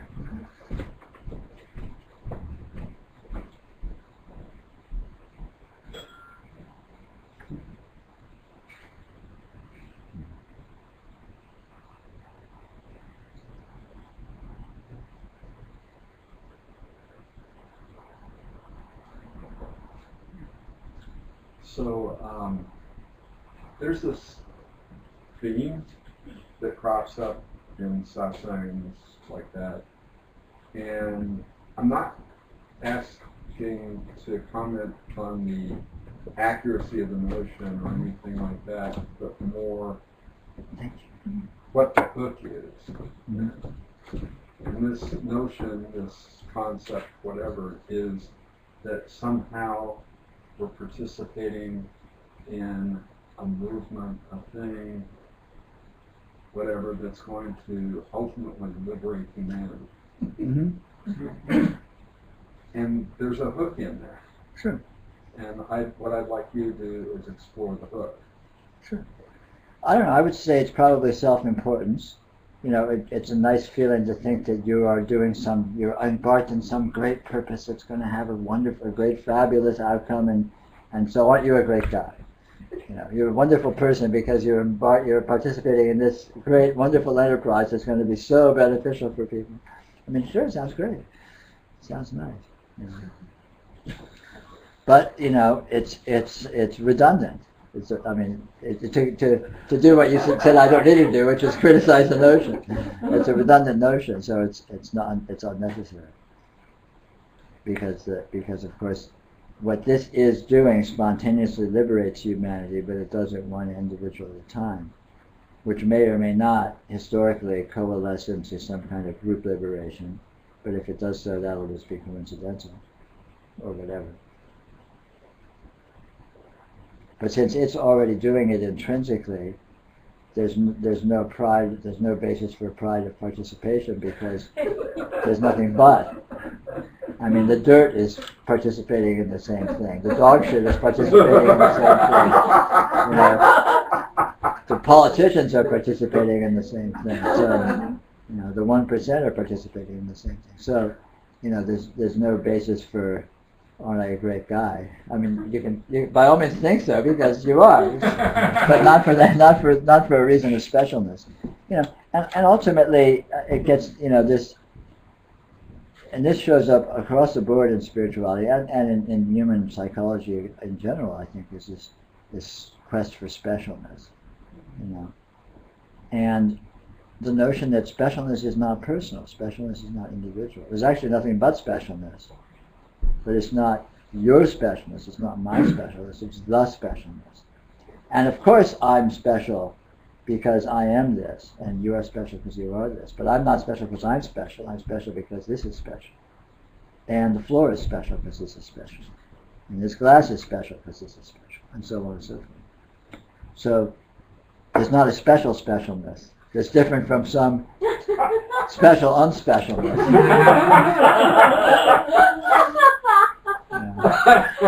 But it's just, that's a big hook. I mean, it's this subtle thing that, I want the good stuff.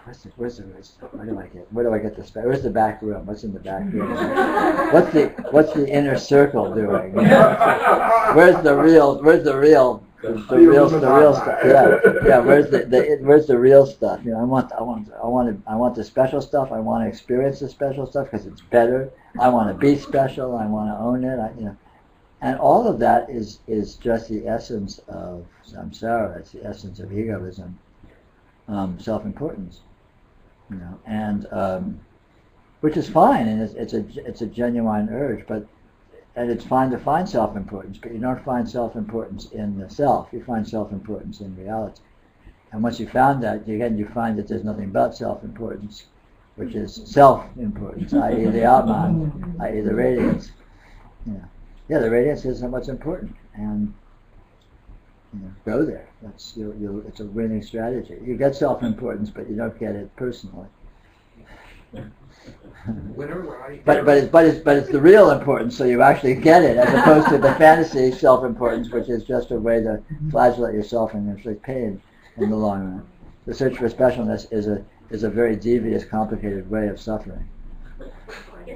Of self-torment, it's a perverse, evil way of self-torment, very convoluted. Whereas finding the genuine specialness actually has a payoff of joy and fulfillment and ease. I'm sorry, yeah. If we're all special, if it's all special, I guess there goes my dinner table conversation of the people who are most memorable as far as been the most influential in history, all the historical figures you can think of. Somehow history pays homage to them as making various phases of progress possible. Right.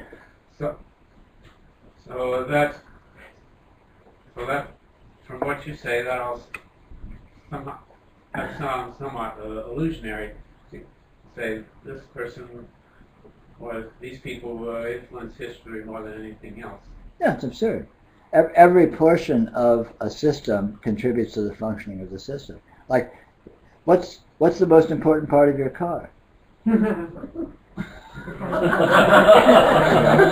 it the spark plugs? Is it the tire? Is it the steering wheel? Is it the tail light? Everything works together. The lowly tail light works as much as the lofty spark plug, and the janitor that sweeps out a building that Thomas Edison worked in did just as much ultimately in terms of participating in the system as Thomas Edison did. But because we have media and hero worship and all these sort of social phenomena that show up, we select certain luminaries and put them on pedestals and suppose that they're great and wonderful, and history pivots on them, and they shit gold bricks and what have you. But it's all mythology, of course. It's not actually like that. Everything is essentially the same. Everything participates. Everything is an expression of the system that is doing everything. So the particular role that some part in the system seems to have, it means nothing. Success or failure means nothing. Social status means nothing. Degrees of functionality mean nothing. There's no better or worse. It's just different expressions of the same thing. That's actually the message that I hear when I hear references to, being on the path, being for the benefit of all sentient beings, or whatever version of that happens to be spoken of. But when awakeness recognizes itself, it recognizes itself everywhere, Sure. and everything is already awake. So yes, it is for all sentient beings. Sure, sure. Yeah, exactly. Life is participating for the benefit of life, spontaneously. Which is the benefit of all beings. And again, it's not a specialness of, oh, here we are on the spiritual path, so we're spiritual, so we can dedicate it to the benefit of all beings. It's just an acknowledgement of what is already the case, and an appreciation of that profundity, because it is profound. But it's profound because of what it is. It's not profound because it's special or spiritual or sacred or something like that.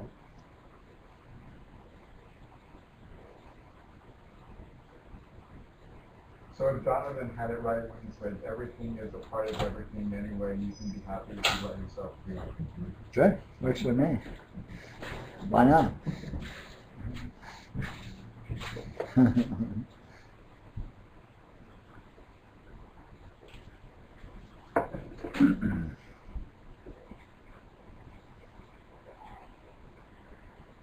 Yeah.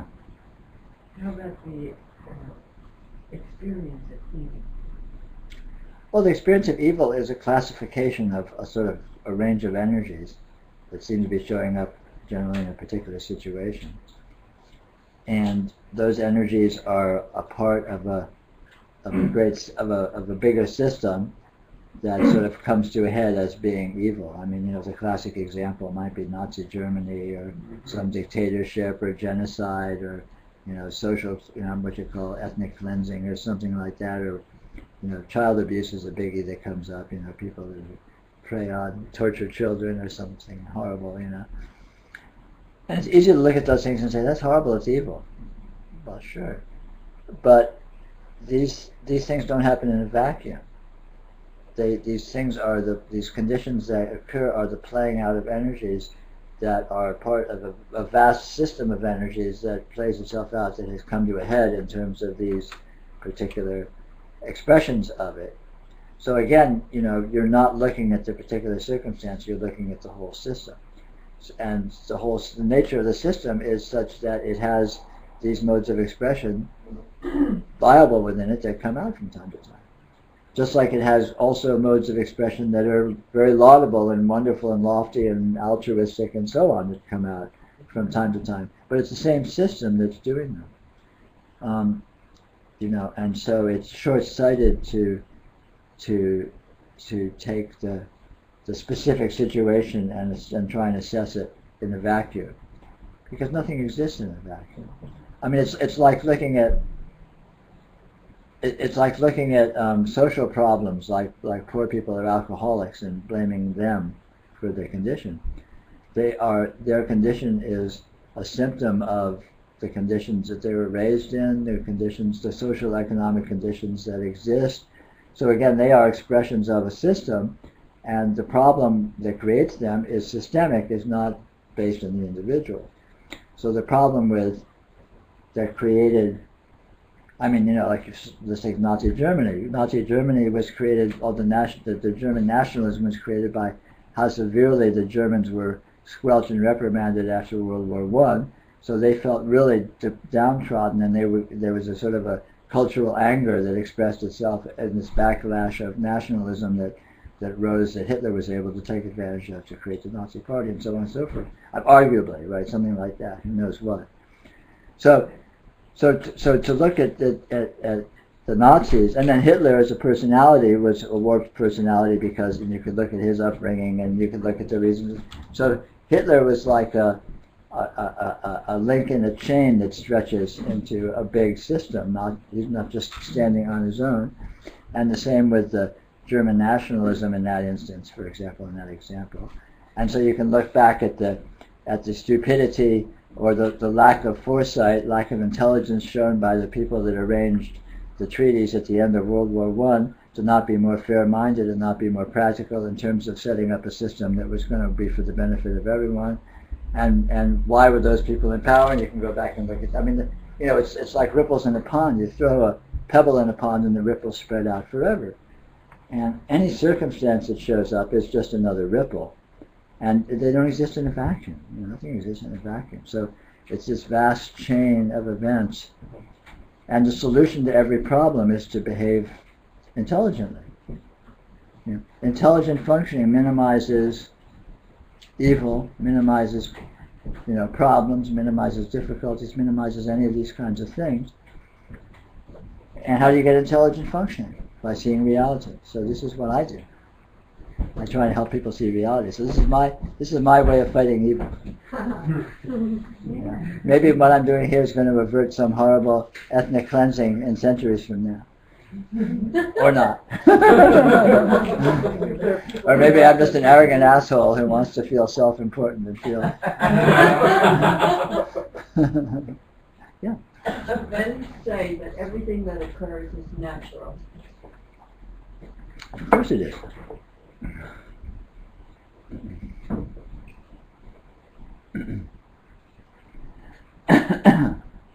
Ignorance is natural, just as much as intelligence is natural. It's just immature. And unfortunately, when you have cultures that are largely immature, individuals that are immature rise to positions of power within those cultures, and that propagates more evil, more immaturity. I mean, evilness is just another way of saying immaturity, relating to things unintelligently. Intelligently relating to things spontaneously maximizes benevolence. It maximizes efficiency. It maximizes, things running smoothly. So you could say it's pain. Which, evil? Evil. Sure, you define that. You say evil is pain. Not pain. Pain is an inevitable part of biological functioning. You break your arm and there's pain. You fall down. Well, is falling down evil? Well, maybe, but it's not. Accidents happen. So, is that evil? Well, no. It's just the fact that situations are somewhat chaotic, have a degree of chaoticness in them, and sometimes the chaos rises to a node and dominates the functioning. But again, trying to define anything too precisely is self-defeating, because it takes you away from the actuality and puts you more into your own imaginary interpretation of it. Because real conditions aren't discrete. Real conditions are embedded in all other conditions, and the whole thing interacts as the expression of this actual vast system. So the more precisely you try and define anything, the more you're likely to actually be departing from what it actually is. How about what I'm getting from you is the way of intelligence is a wider view, inclusive. Sure. I have been trying to see radiance through everything that appears. It all comes from radiance.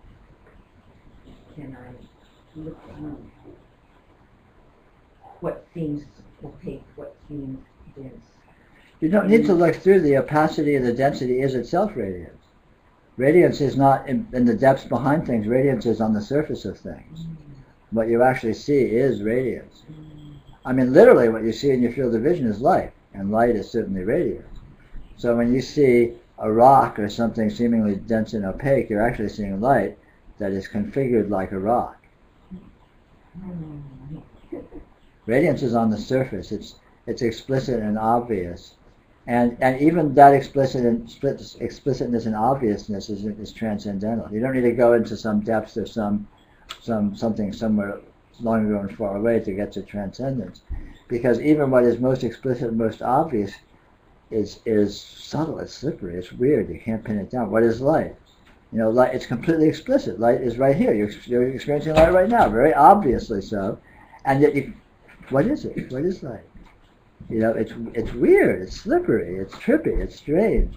And so in that strangeness, in that elusiveness, is transcendence, even though it's obvious and explicit. Willingness to not understand. Yeah. You know, we're you know, subtly arrogant, not in a malevolent way, but we're subtly arrogant we're proud of our intelligence, we're proud of our ability to get a handle on things and sort of things. Yeah, sure. We're good at it, we're bright, we're intelligent. You know, and all that's fine, there's nothing wrong with it, but it's not accurate. And to really begin to be with what this actually is, you have to be with it in modes other than that. You don't need to necessarily stop doing that. If your mind is still analyzing things, that's all fine, because again, that happens where your mind is, and it doesn't get in the way of anything else, because you're having direct experience even if you happen to be thinking. But direct experience is not addressable accurately in terms of understanding. It's addressable in terms of feeling, in terms of experience, direct experience, which is essentially a feeling. We feel all our experience. You feel. Seeing is a euphemism for feeling light, you know, so on. Hearing is a euphemism for feeling sound, and so on and so forth. So this feeling is a very direct experiential engagement, and it's subtle, it's nuanced, it's got infinite detail, and by being with that as detailed as it is, there are great discoveries to be had. I think we should break for lunch pretty soon. How do people feel about that? Sure. What do you mean? There's more, we can't go. We'll be back in about a half hour.